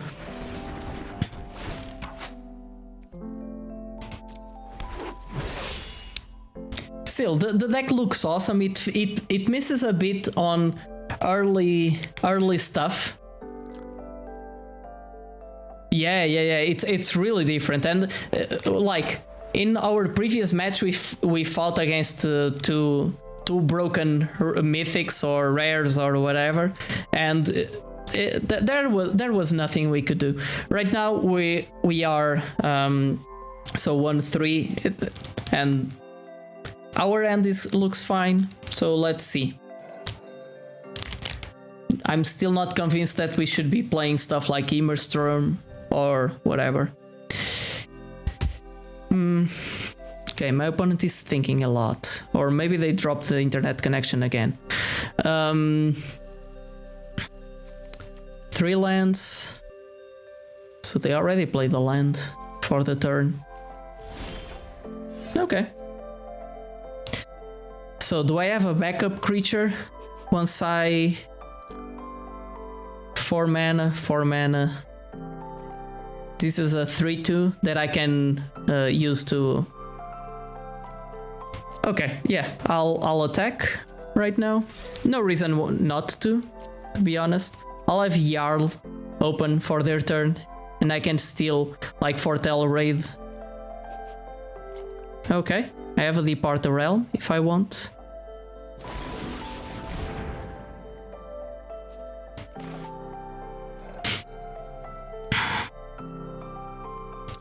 No. Okay, maybe. Maybe.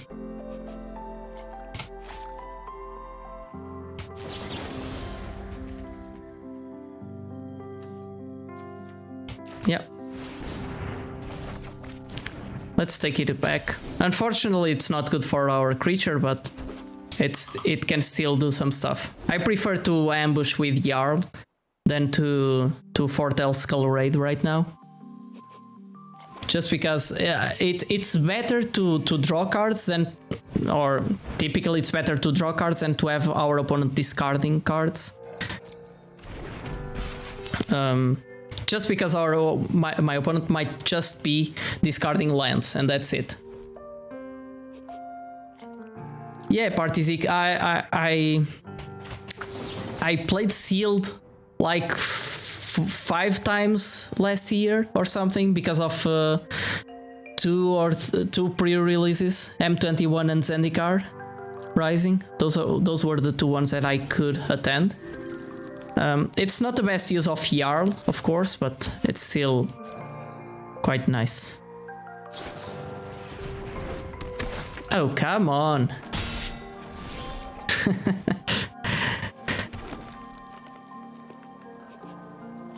I have a snow island that I can tap Gold Maw champion and have a huge blocker on the battlefield. I think that's worth it. Pay with snow. I think it is worth it.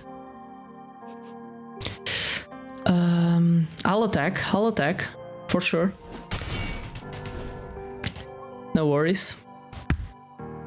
Oh, they are playing the Tyrite in a non-green. Well, they might have blue shapeshifters, which are gods, right?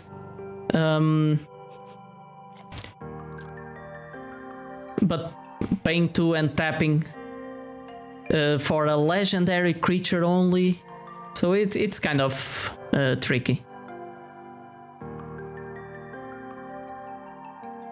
Still, the second effect can be quite strong if you are playing with changelings and stuff. Typically, you won't find yourself with that many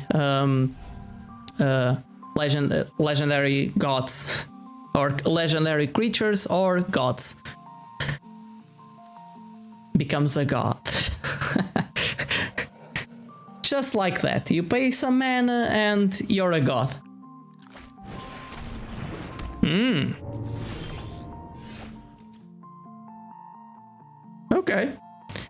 Okay. Yeah, they don't have that many cards to discard for the other side. So, but that's the god that they might give indestructible to. They have 1 card. This is discards 2 cards.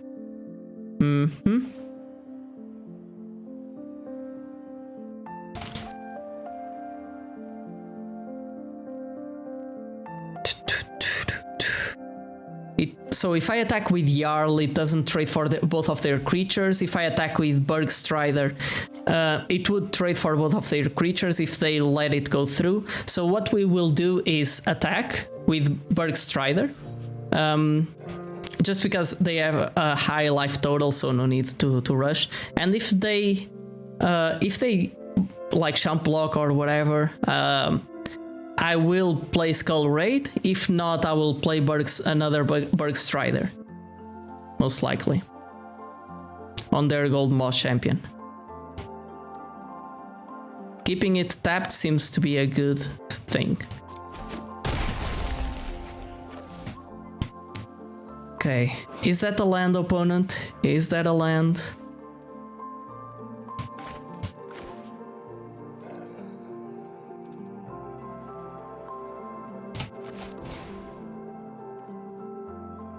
I still think it's worth it to commit more to the board, because right now we're in a very favorable position. Elven Bow, I'll hold it. No need on casting to have an 1-2 reach equipment on the battlefield. So I think we're good like that. Let's see. Okay, the quality says it's good. Okay, no dropped frames today. Nice. So, opponent, Spark of Eternal. Do something.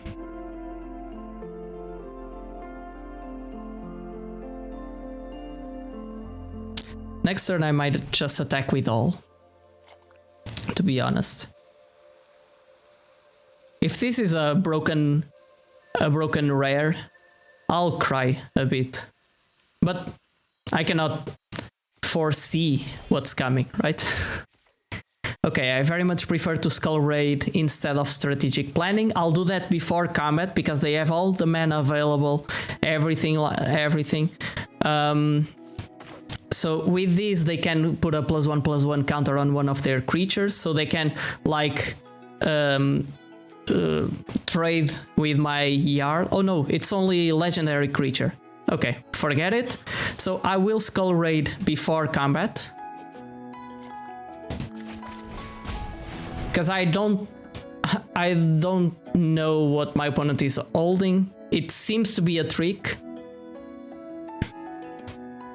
I know I'm filling a bit their graveyard for this, if it's a creature, but...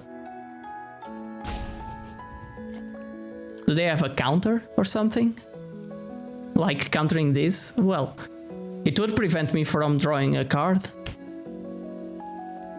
That's why this card is kind of good. Depart the Realm. Okay, that wouldn't do that much against my hand, I think. Do we want Masked Vandal after combat? Probably we do. It's an effective blocker against Gold Maw. If they... not a very effective blocker, but it is what it is. Hey, Maplenaka? Sorry, the names are... I'm really bad at names. Dropped frames. Yeah, exactly. Okay, I just don't care. They're on the defensive now.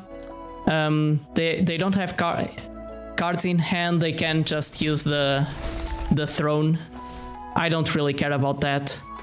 So we'll just commit one additional creature to the board. Next turn we can start by strategic planning, since we have a bunch of mana, and if we find something interesting we might plan our attack differently. But now I don't think they're in a position to attack with Gold Maw Champion and use its post ability.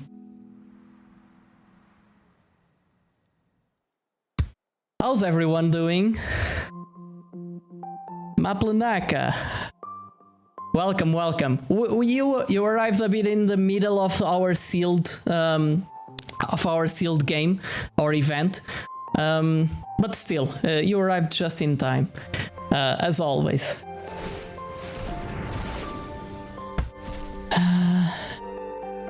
Okay, they draw a card. It's probably crappy.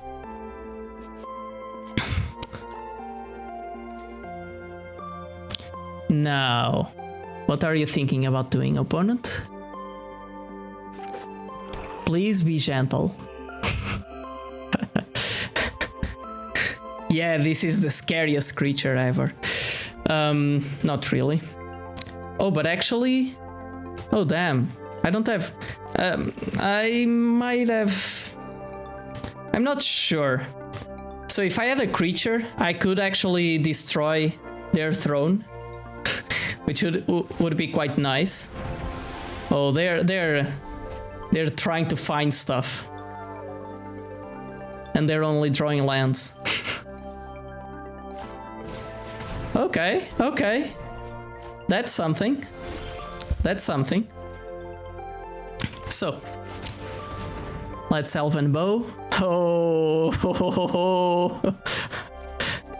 View battlefield. 1, 2, 3, 4, 5, 6.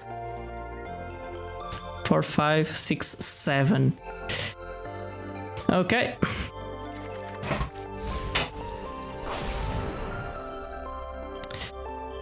I still think, yeah, I'm still in a position. I will scry after combat to get me the land that I'm missing to cast Kama. Other than that, I can actually just attack with all. I think. I'm at 18. They don't have anything else, most likely. Oh, Maplenaka, thank you for the beats. Thank you. And you're the first one giving bits. Thanks a lot. It's awesome to get some support. What happened? Okay, 2 of my creatures died. I was distracted, but okay. They made some blocks. I made some attacks. They're at 2. That's what matters.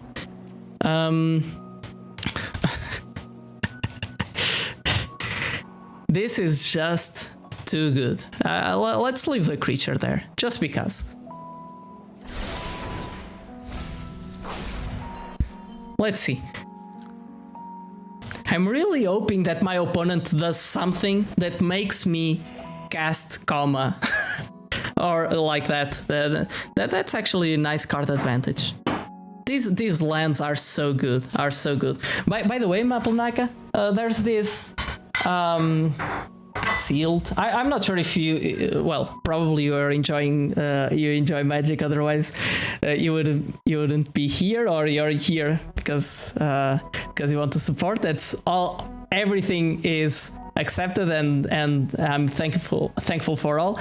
But there's that spreadsheet, because there's a spreadsheet. That's not a spreadsheet. A cheat sheet on Sealed with some ideas that I've been piling up, essentially. Like a single page that gets you the basics on Sealed. There are tournaments coming up, and since a lot of Magic players only play Constructed for the most part, I think a lot of people is looking forward to that kind of stuff. So yeah, they're at 4. Before anything else, we present Lethal. They need to remove 2 of my creatures to be able to do something, and they only have 2 mana up. 2 mana, it's not even enough to trigger that, so we'll attack with all. If I cast Karma, okay, that's fine.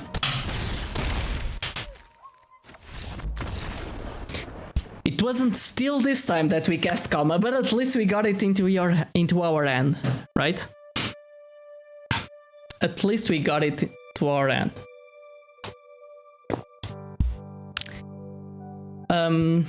So yeah, next game. Either way, if someone is actually really interested in Sealed and wants to take a look into what we did before the draft, which was review that spreadsheet and discuss a bit that cheat sheet and discuss a bit about it.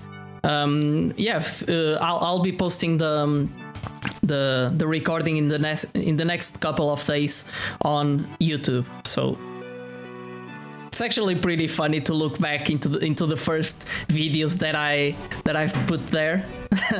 It's just so many habits, like constantly be playing like this, which is a great idea, as you can imagine. But yeah. This end is a bit short on lands, but I'm playing some lands. Okay, my headset is shutting down in a second.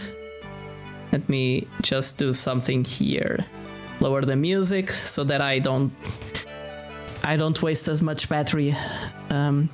So 2 lander with 2 foretell cards. Yes, I'll keep it. 3 foretell cards actually. Thank God. Thank God.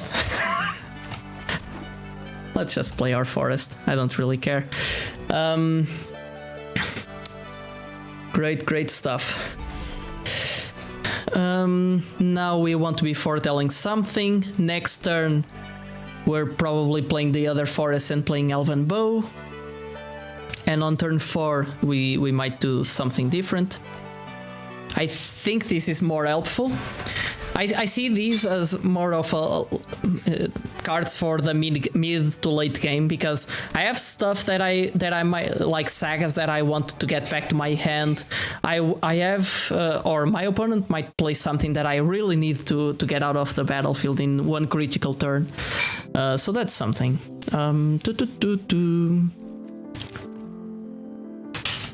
A forest and an Elven Bow.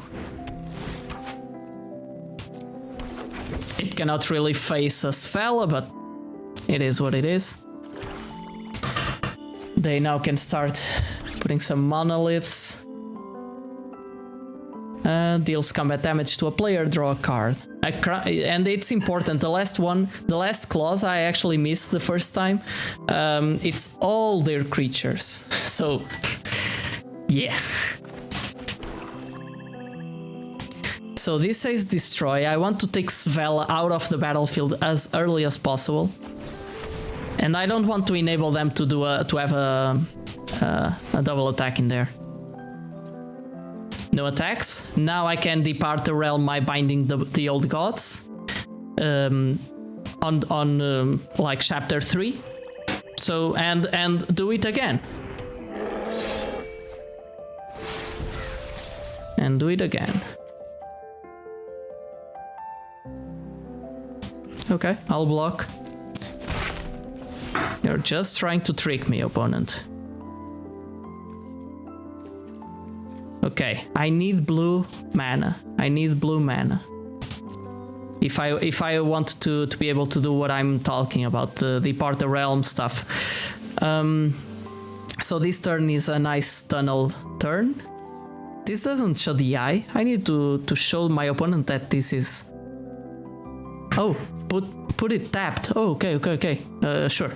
I was misreading the card. I have 4 mana to work with. That's 2 mana, 2 mana, 2 mana. That's probably the play. No, actually I just... Okay, what I can do is this. Foretell. Now I have a Jarl. But it says destroy, so I won't actually be able to do much with it. Let's do the following. Just for the sake of it. Okay. Of course. Of course. Now we play this and we ship the turn. I was just trying to see if they would block with Svella. And I could use Jarl to remove it. But I don't think they would fall on that. This is a 3-2. Sure. Sure, that resolves.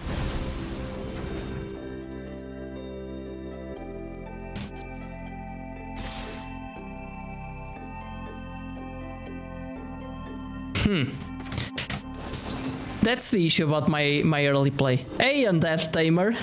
Welcome. Welcome. How are you doing today? Unfortunately, I cannot do much. So I should have left the... I should not have attacked with that. That was greedy on my part. Oh, no. Okay. I didn't have untapped blue mana, so forget it. I was just... These cards are on another level. Oh, you mean the lands? Because other than that, my cards are really right now at least. Okay, that's a bit unfortunate. That's a I missed a bit that sequencing in there. Bergstrider can get... So I won't attack. This has that touch. Oh, this has that touch? Okay, why? Okay, whatever. I don't care. Let's check what we can get. 1, 2, 3. 1, 2, 3. Lindworm would be quite nice. I think a Lindworm here. Lindworm can do great stuff. Now, Bergstrider. Play with Snow. I want the flyer out of the equation. And no attacks.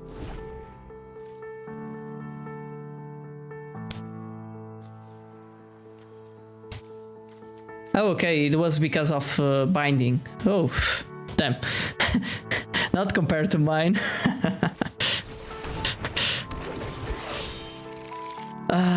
Harald.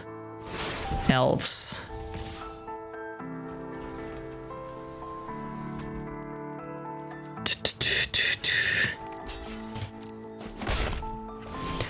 They're just trying their luck, which I fully agree with. The thing I can do now is... What can I do? I have a Departed Realm. I also have a Bergstrider that I can use to tap Svella and make it not able to attack next turn. And I also have Ravenous Lindworm, which will give me 4 life. Yeah, you know what? I'll play this. Next turn, Bergstrider might actually open up the possibility of doing something good. Jarl. Yeah, I'll leave my blockers behind. So this is also a common attribute of sealed board stalls. It's still, well, we're kind of in the later stages of the mid game. but yeah, the board is getting stalled, and I need to think about doing something here. So of course our bombs can deal with this board. I can also press my opponent to make some attacks.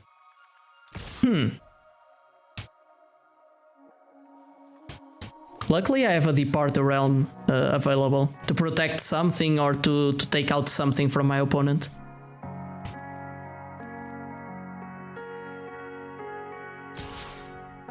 Okay. What are they thinking about doing? I wonder.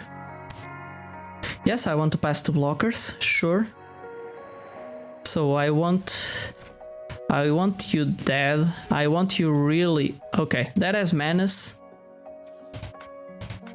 So that's why you're attacking with all? Damn, that's a bit...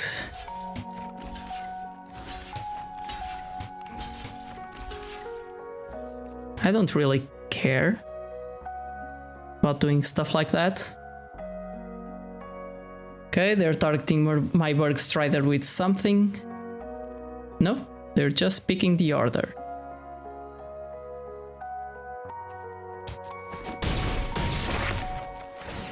They could have killed my creature, my 3/2. Okay, sure. I could have departed the Toski, just to deprive them of this card, but like spending 1 card doing that, do I really want to do that?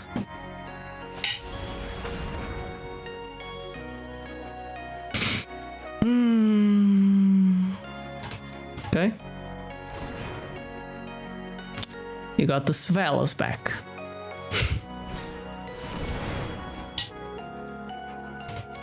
Sure.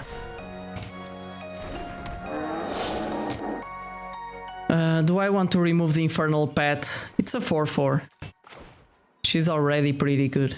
So if I remove Infernal Pet and tap the Svela with my Berg Strider, I have an awesome turn in front of me. So I can even equip, so how much mana do I need? I have 3 additional mana available, which enable me either to depart the realm and cast it next turn, which is probably the thing that I want to do. The Discord link, you can use command Discord like this. Discord. Yeah, and you also have it on my about section. So I'll Berg Strider, pay with Snow. Your Svela does not untap next turn. So now I want to play my land. This is 1 additional point of mana damage, so 10, 13 leaves them at 5. 5 versus 4, that's basically the same thing, so... Well, actually it's not. These 2 creatures have 4 power, so I should have equipped the Elven Bow, I believe. I should have. But we're still fine, I think. We can depart the realm at the end of their turn and do whatever we want. Okay. We're likely to win this game. We're very likely. Let me in! Let me in! You're such a character, man. Wither Crown. Okay, that resolves. Sure. Sure. Sure. Oh, you're so greedy, opponent. You're so greedy.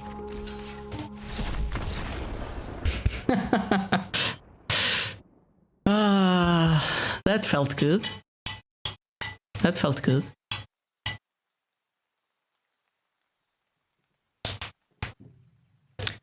So, on to the next game. We lost 2. We're at 3-2 right now, I believe.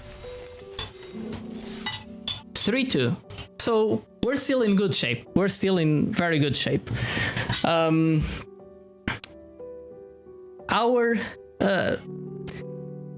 Our big serpent unfortunately hasn't been that helpful. We either have the game won by when it arrives to our end, or it's like a win more situation, right? Or it's just it doesn't do anything really, or never shows up, I mean. So all 3 sources of mana. We have something to do on turn 3, something potentially to do early on too. Yeah, this is a keep. This is a keep. We'll start with Ice Tunnel. Next turn we might want to foretell something if we draw, like a Jarl. No. Let's Jarl. Let's Jarl Andre of Orzhova. That's sort of specific. That's specific. Okay, this turn it's pretty straightforward. We deploy a creature that can deal with their creature. Auto pay. Yep. We're doing fine. Tormentor's Helm. Now I cannot deal with that creature. Go on. Jump in. Yep. No blocks. This turn, what do I want to do? This is a 3/3, which can trade, but I don't want to. I can also struggle and remove. This card can be quite good in this sort of decks. Like if they start giving haste to their later creatures, it can be very interesting for them. So with 4 mana, I could also bind the monster, because it's only about its tap effect. So if I bind, am I still able? I have Jarl available for the end of their turn, and that's basically it, right? Yeah. I think that's it.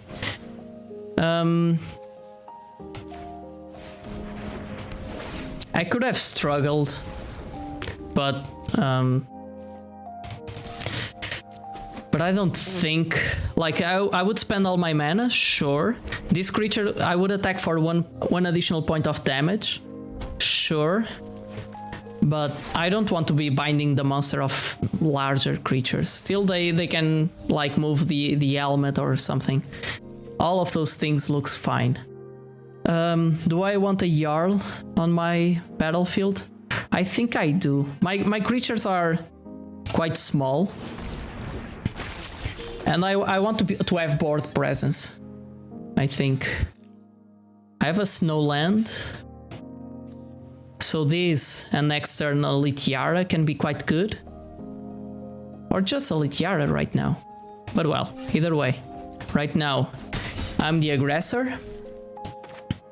Now let's do this. I know, again, it's not as mana efficient as possible, but I'll be able to have a 4/4 with a big upside. So it already evades. It doesn't evade Demon Bolt, but it evades the Frostbite with Snow, for example. Okay, they have nothing.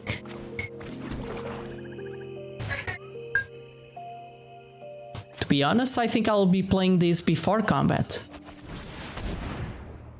to see if what kind of trick do they have. So if they want to kill my Boreal Outrider, they need to do it now. What did you do? I have Snow here. Oh, come on. Never trust the auto tapper. I should have learned by now. Why auto tapper? Why? Sure, you provoked the trolls.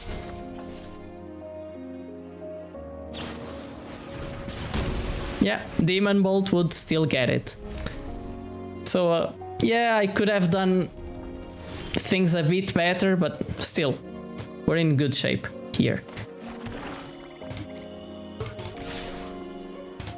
Good game, I guess. Are they giving up?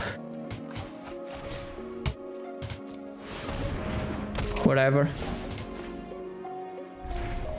Do they have mass removal? I don't think so.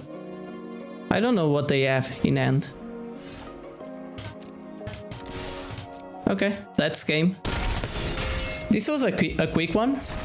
I don't know exactly what my opponent had, but... Oh! You're in! Yeah, take a look. There's already a few things in there for you to look at. And yeah, the idea is for the party to keep on discussing, like on follow up, for example, on the level up articles that we review during the stream, all that good stuff, right? So we're at 4-2 right now, and there are some interesting things in there. For example, I have an automation that puts there the videos from Ben Stark, from Paulo Vitor Damo da Rosa on YouTube, that they post on YouTube. I have some interesting... Okay, I'll keep this. Yeah, there's that. There's some announcements where some streamers go live, like AG, Partizik, me, and I'll probably be adding some in the future. Whatever. Let's play the swamp. I want snow islands for my Berg Strider. Still, Masked Vandal, Beers of Litiara. This is looking sweet. These two cards are like jelly and peanut butter.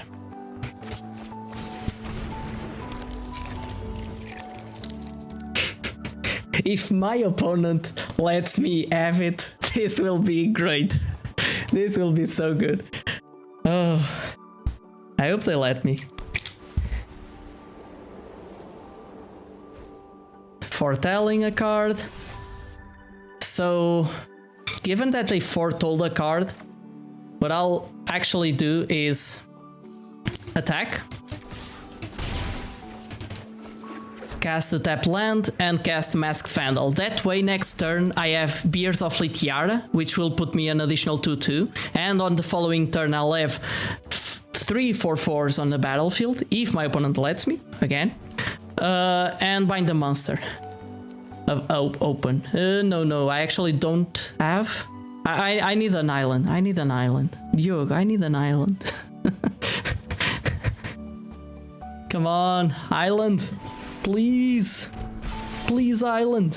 No, that's not an island. Still, it's a card.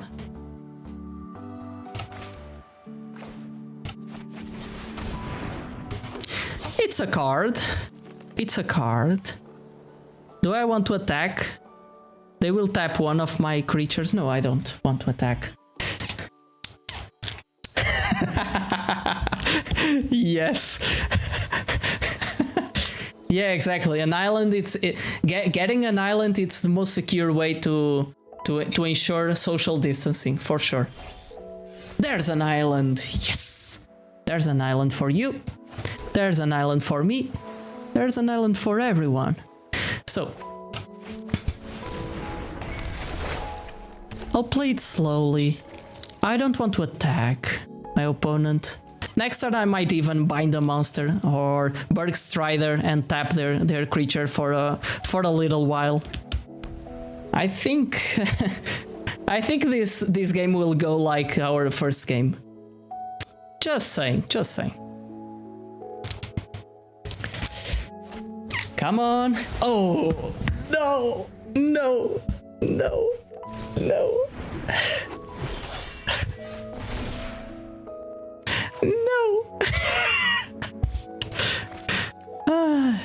I only have one island, so yeah, sure.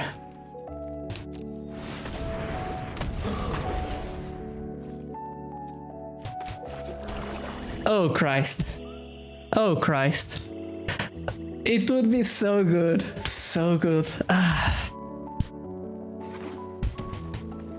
Why did my opponent have to get this broken rare? I lost one creature.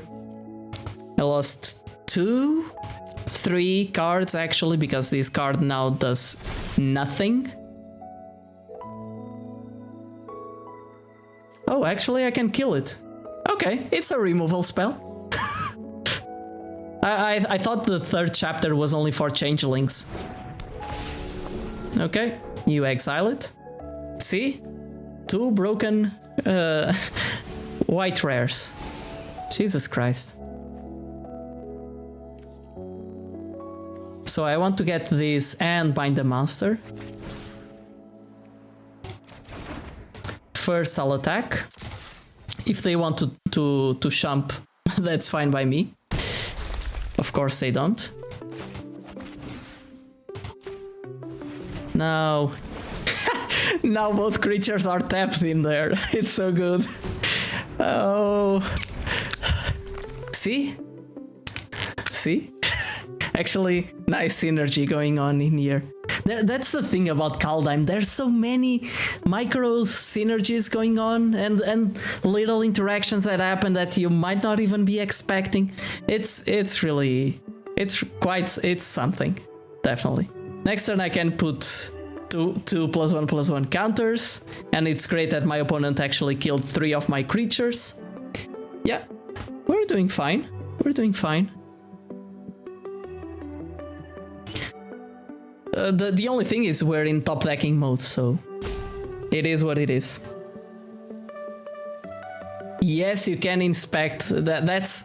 You see, I'm always concerned about my viewers. I'm always trying to improve their experience. No, it's Cardboard Live, a beta version that parses my logs automatically and feeds that information into an overlay on the stream, you know? So yeah.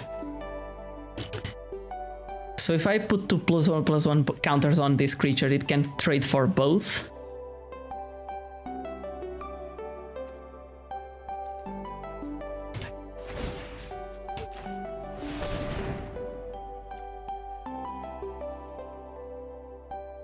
Can I actually cancel it? Yes, I can. Okay. Let me think. Do I want to do this at any point in time? Next. Okay. If I attack, they can block with both my Berg Strider, and I don't want that. Let's just wait for a turn. They're also kind of top decking right now. They're kind of top decking. So at the end of their turn, I can pump my Berg Strider. Oh no, that's not how Hexproof works, opponent. I'm sorry. No, come on. Oh, only at the time I could cast a sorcery. Shit. Okay. That is fine. 4, 5, 6, 3, 4, 5, 6, 7. So, no. No.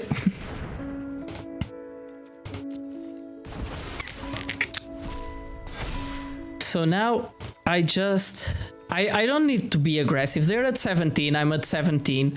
I have a 6/6 on board. The only thing I should read the cards. The only thing is really now they can tap my creature when they attack, and what I need is to draw my bomb. 1, 2, 3, 4, 5, 6. So I can cast a land and play the creature. So they're boasting like crazy. Now, this is a good target.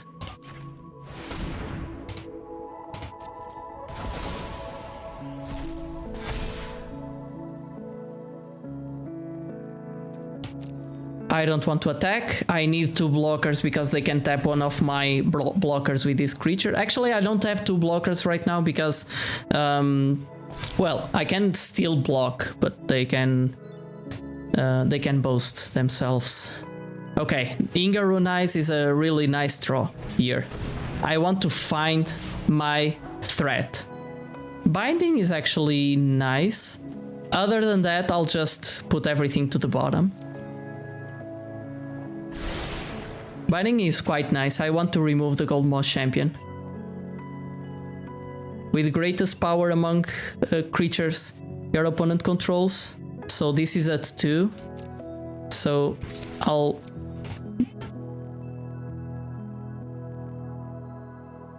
That way, if they kill this creature, I can actually choose which one of my creatures I want them to kill. So they champ block, I remove the creature, now this creature will be dead because of the fall of the imposter. And now I want to put a mana so that I can...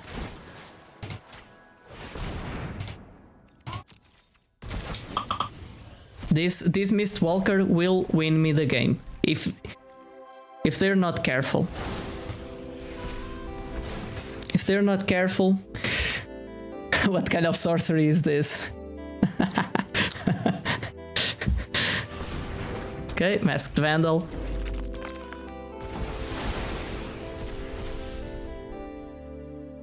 Nice. That's actually quite nice. Now you can tap my Mistwalker, which is bad for me. No blocks. No blocks. Okay, binding.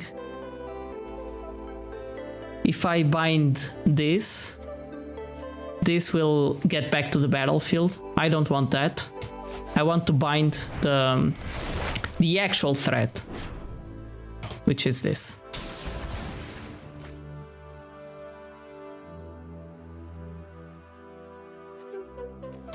I don't have creatures. Oh, it gets exiled. My Bergstrider was exiled. Damn. Sure.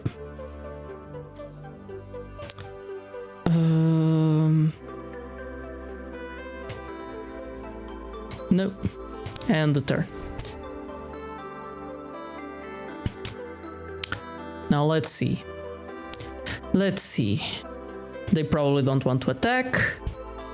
Now I just need my Serpent and I win. I think. I hope. Unless they... Yeah, Ruthless You is a nice card. Oh, they have nothing to find. Yay. Then it's not that great of a card. Okay.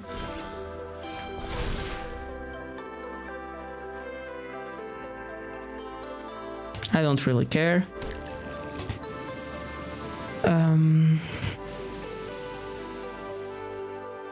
I can pump this twice, but I'm at 10.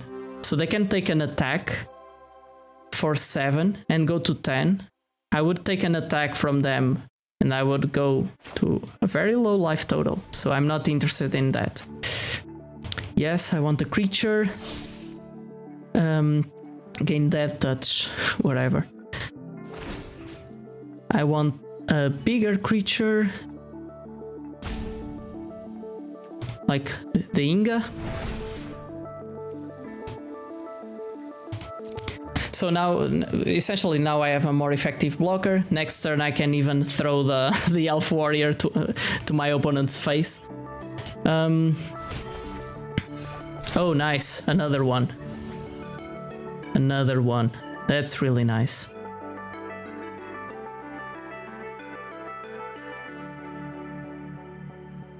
That's really nice. I can take their Ruthless You from the battlefield. They also have Not Vault Recluse, which is quite a nice card. I might actually take the... Well, it's not a great card by any means, but... Elves? Do they have elves? They have an elf there. They can pump this guy into a 3-powered creature. That's not that meaningful, to be honest, but still. What we'll do is this.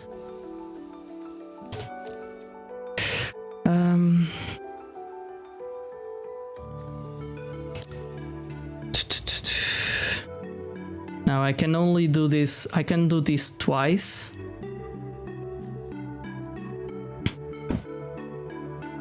I can do this twice.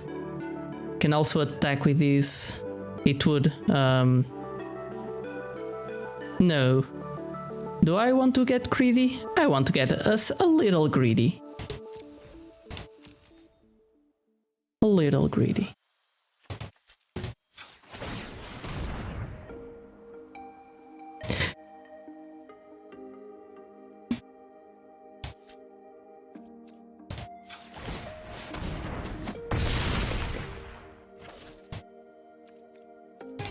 And ship the turn.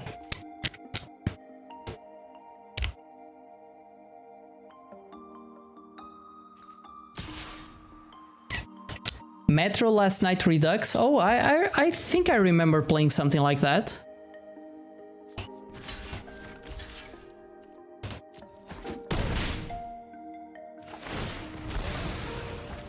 Okay. Oh, it's when it dies. Okay. So they want their mammoth. Okay. That's a mammoth. That's a mammoth that they are able to play. It's when it dies. Damn. Damn. Okay, now I'm golden. This card can gain me 4 life, so that's cool. That's very cool. I will just attack with my flyer once again.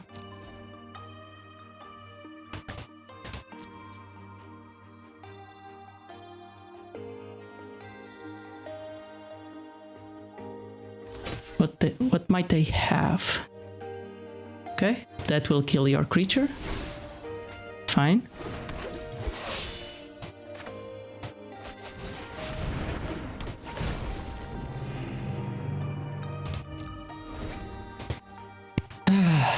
Next turn, I can pump this 3 times, so it will attack for 8. Sure, there's only... okay, there's 2 elves. Sure. And gain Death Touch. Oh, I forgot about that. That's cool. But I can Shump Block. No problem. Oh, sorry.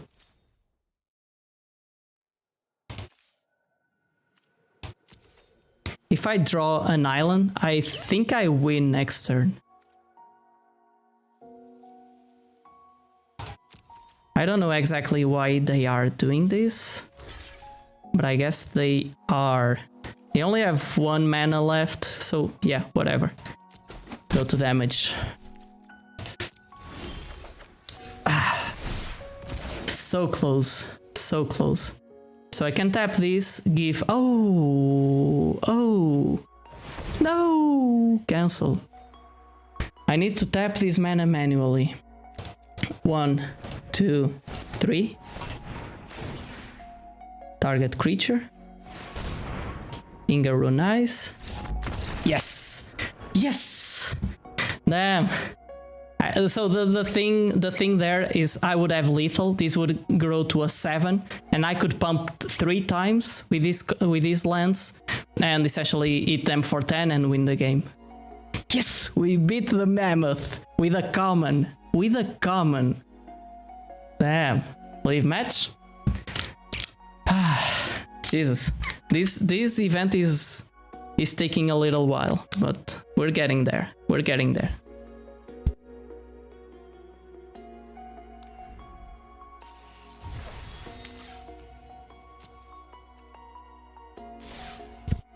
Okay, an Oblivion, whatever. 5-2. We're climbing up. We're climbing up slowly, but we are. We are.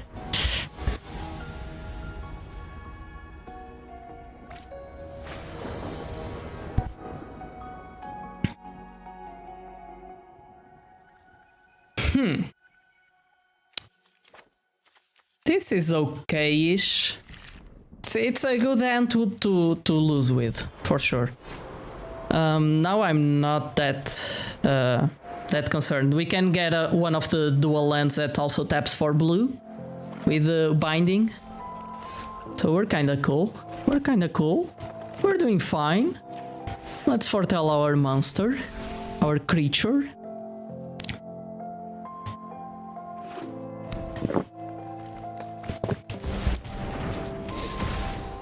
And that's it. And that's it. Now I will need to teach you a lesson, opponent. You will lead me for 3, that's fine. I don't think I want to Jarl. Because next turn I have binding.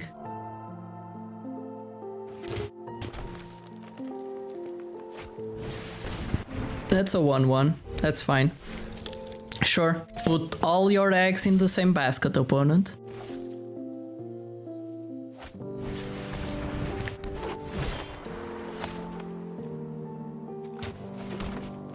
So now I really need to remove this card. Nothing I can do. I don't have flyers to like ping it for 1 and kill with Jarl. So this is what I have to do. This is so good. This binding is so good. Okay, but still I'm at 13, which is not great. Not great at all. Yes, I want that. This turn I can Inga, which is an effective blocker. Litiara actually can pump my creatures. So yeah. I think Litiara plus Bergstrider, they are good friends. They are good friends.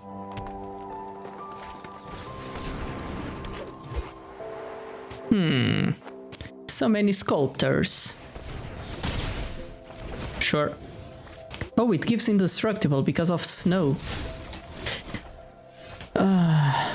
There's a comma, which might make the difference.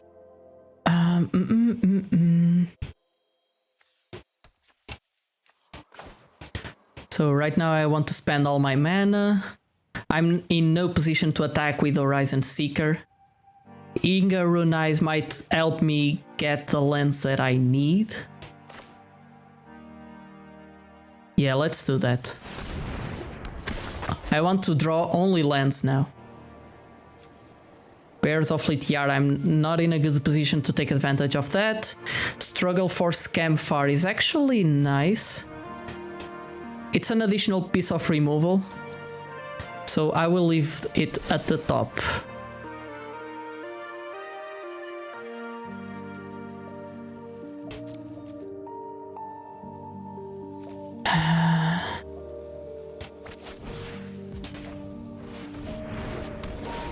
I know I lose some life with this card, but it is whatever.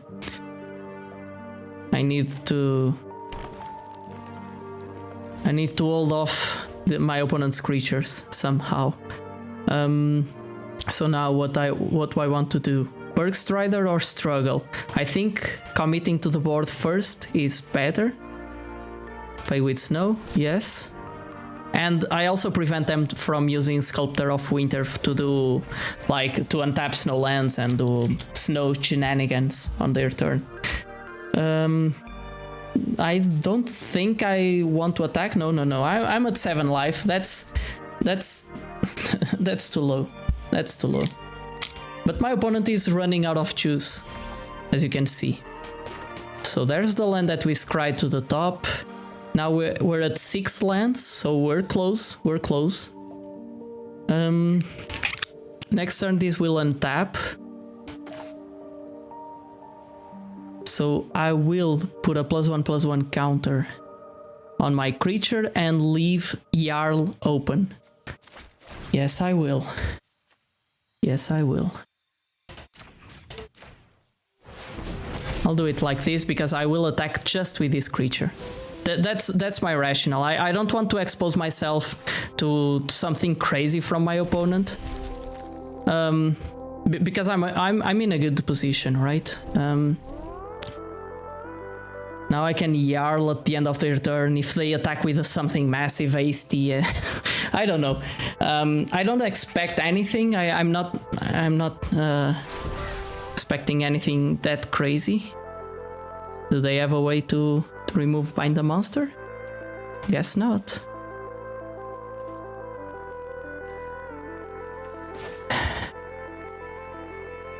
Okay, I'll Jarl now.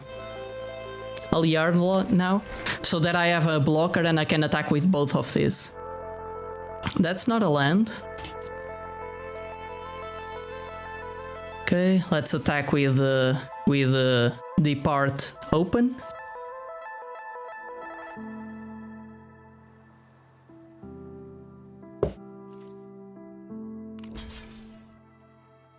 Yep. Damage. Damage. Oi. 1, 2, 3, 4, 5, 6, so I can cast this.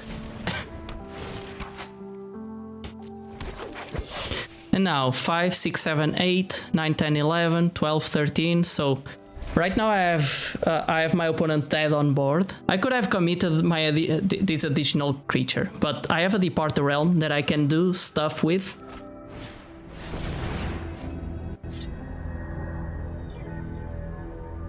Sam Chinks, hello there, hello there.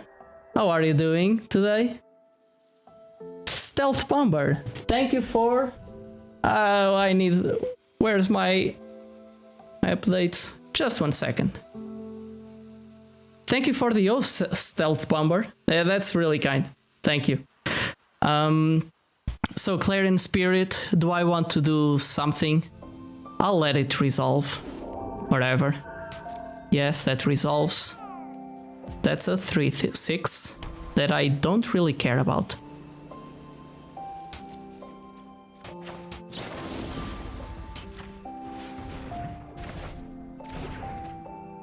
I want trades. I want trades. That's a land. That's a land.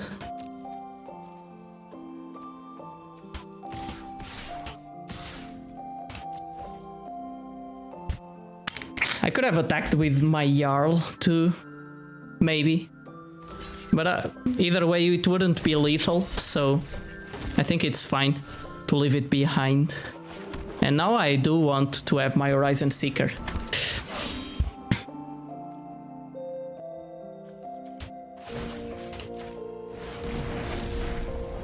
That's a 4/4. That's a 4/4. I actually could have attacked with a 4/4 instead of leaving it in the 1/1. Okay, they are managing to double spell this late in the game.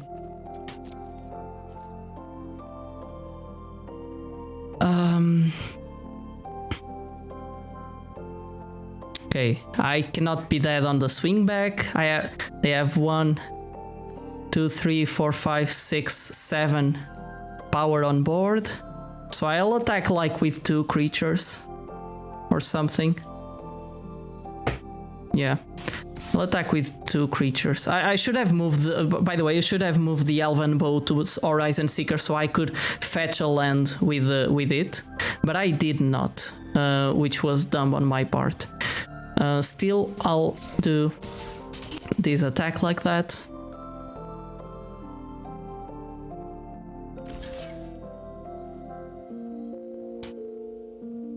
Yes, you need to put Horizon Seeker in front of it if you want to double block that.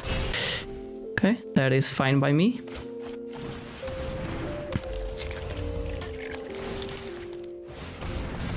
So this is what I should have done before. How are you doing, Sam Shinks?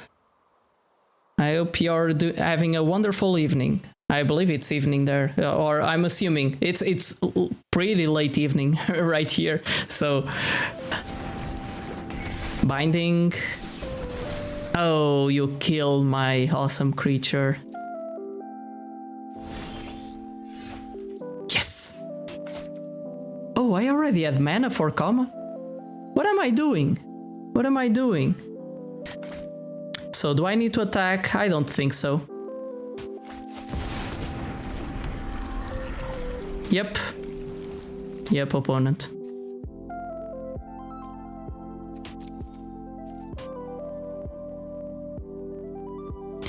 If I attack, they only have two blockers. They have one card in hand. And am I dead on the swing back? I don't think so. So I could probably have done this. If I lose the game because of this, I'm packing my shoes. Okay. We scared him off, or them off. Great. Whew. Whew. So I could have started by attacking, then I would play my comma whatever. 1 win away from 7 wins. 1 win away, guys. Let's do it. And my comma did absolutely 0 for me up until now. 0. Oh, Christ. And I think I could have played it earlier, but for some reason I was thinking I need an additional land. I don't know. Sometimes you get blindfolded by your assumptions, right? Okay. This is not the best thing ever, but it's still very, very good. Beers of Litiara is actually pretty nice. So let's pretty nice in this sort of deck. Like if we draw the 2 mana changeling, we're doing it. Okay. Turn 1. No questions about it. Turn 2. Also no questions about it, unfortunately. Turn 3. We have Horizon Seeker. Fin. That's a fin.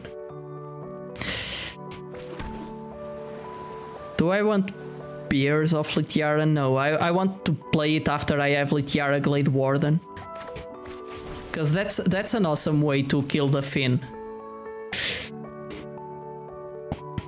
So let's see if my opponent wants to propose the trade. Because if they do, I will let it go through. I won't block because I want next turn to Litiara, and in the following turn the Bears of Litiara. So no blocks. I'll get 2 poison damage, but it's highly unlikely that they have more than 1. And if I remove it from the battlefield, it does nothing. Absolutely nothing.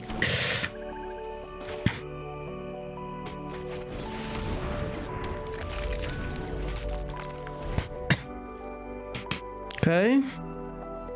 Now, drawing an additional land would be great. They're playing mono green in sealed? That's crazy. Nice.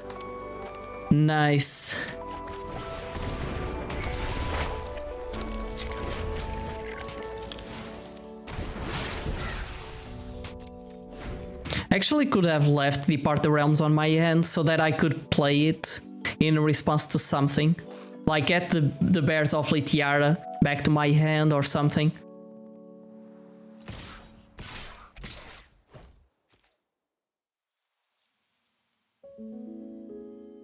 They don't have snow mana. If they start having snow mana, I'll be a bit screwed. They have pump spells and stuff like that.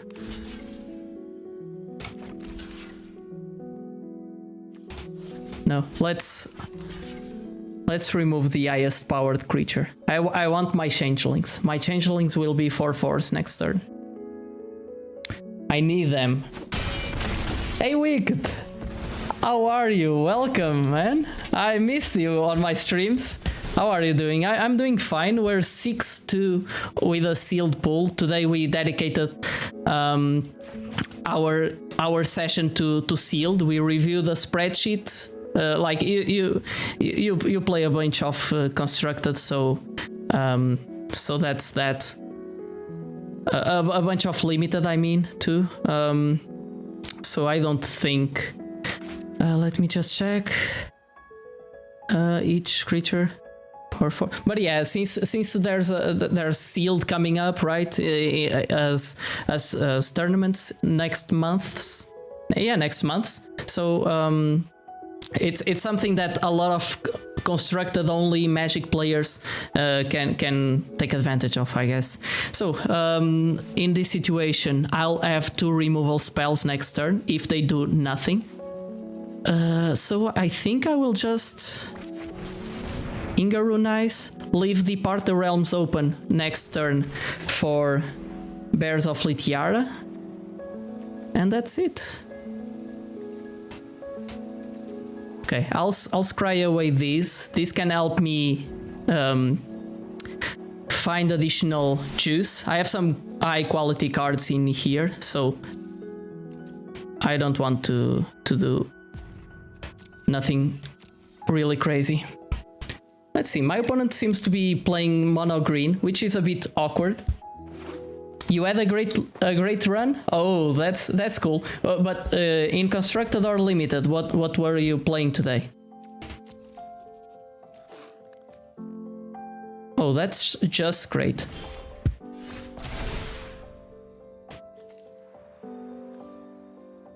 So, our Planeswalker. Each creature with power 4 or greater. Ah, okay, so I can only kill one of their creatures. Sure. And now I depart the realm my Bears of Litiara.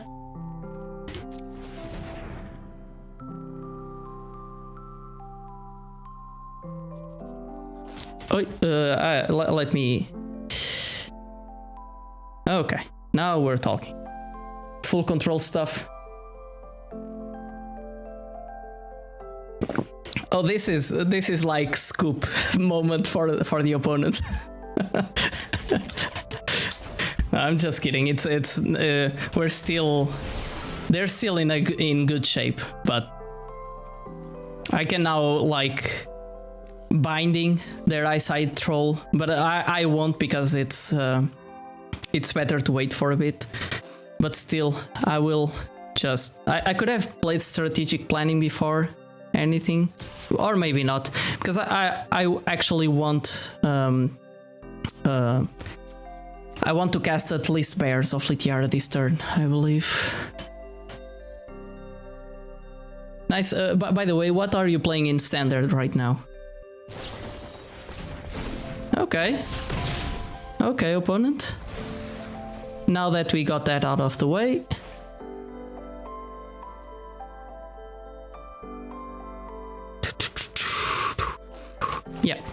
Yeah, we're still at 16. They might have cards trapped in hand because of like... Oh, you posted. Nice. I'll take a look. Probably I missed Grixis Control. Okay, that's actually my favorite 3. What? Okay, whatever. You and you become 4/4s. So that's a 5/5. That's an effective way to block my creatures. I'm playing it a bit aggressive right now, but just next turn I can remove whatever they have, so I'm fine. I can do this after combat, just leave the mana open, since I wouldn't have mana to play anything out of strategic planning. We're in good shape. Sagas are awesome here. They have no snow mana, so... Okay, if I take Berg Strider next turn, I win the game. Cool. Yeah, it's funny. I love it. I like the last Standard deck that I played in paper. It was like after in M21, and it was Izzet Tutelage. Okay, that's good, opponent. That's good. So now you are dead.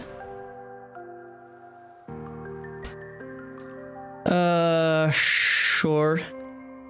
Whatever. I don't think it makes that much of a difference. Let's pick the additional mana.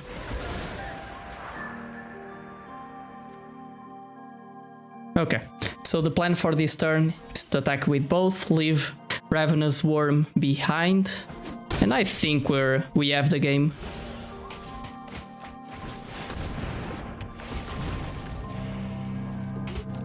Sure. Yes.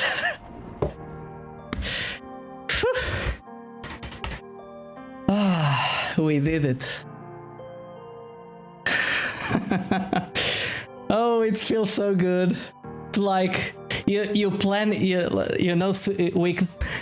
plan a stream where you'll let's talk about sealed.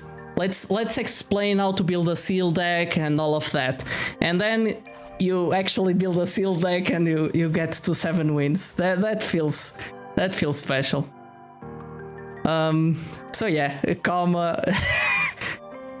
2 bindings. Yeah, we had a nice pull, and I think our deck building was consistent. Our comma did nothing. Did nothing. It only scared our opponent, but yeah, this is an amazing sealed pull. Bears of Litiara with 2 masked vandals. Oh jeez. I could only laugh. But yeah, that's it. So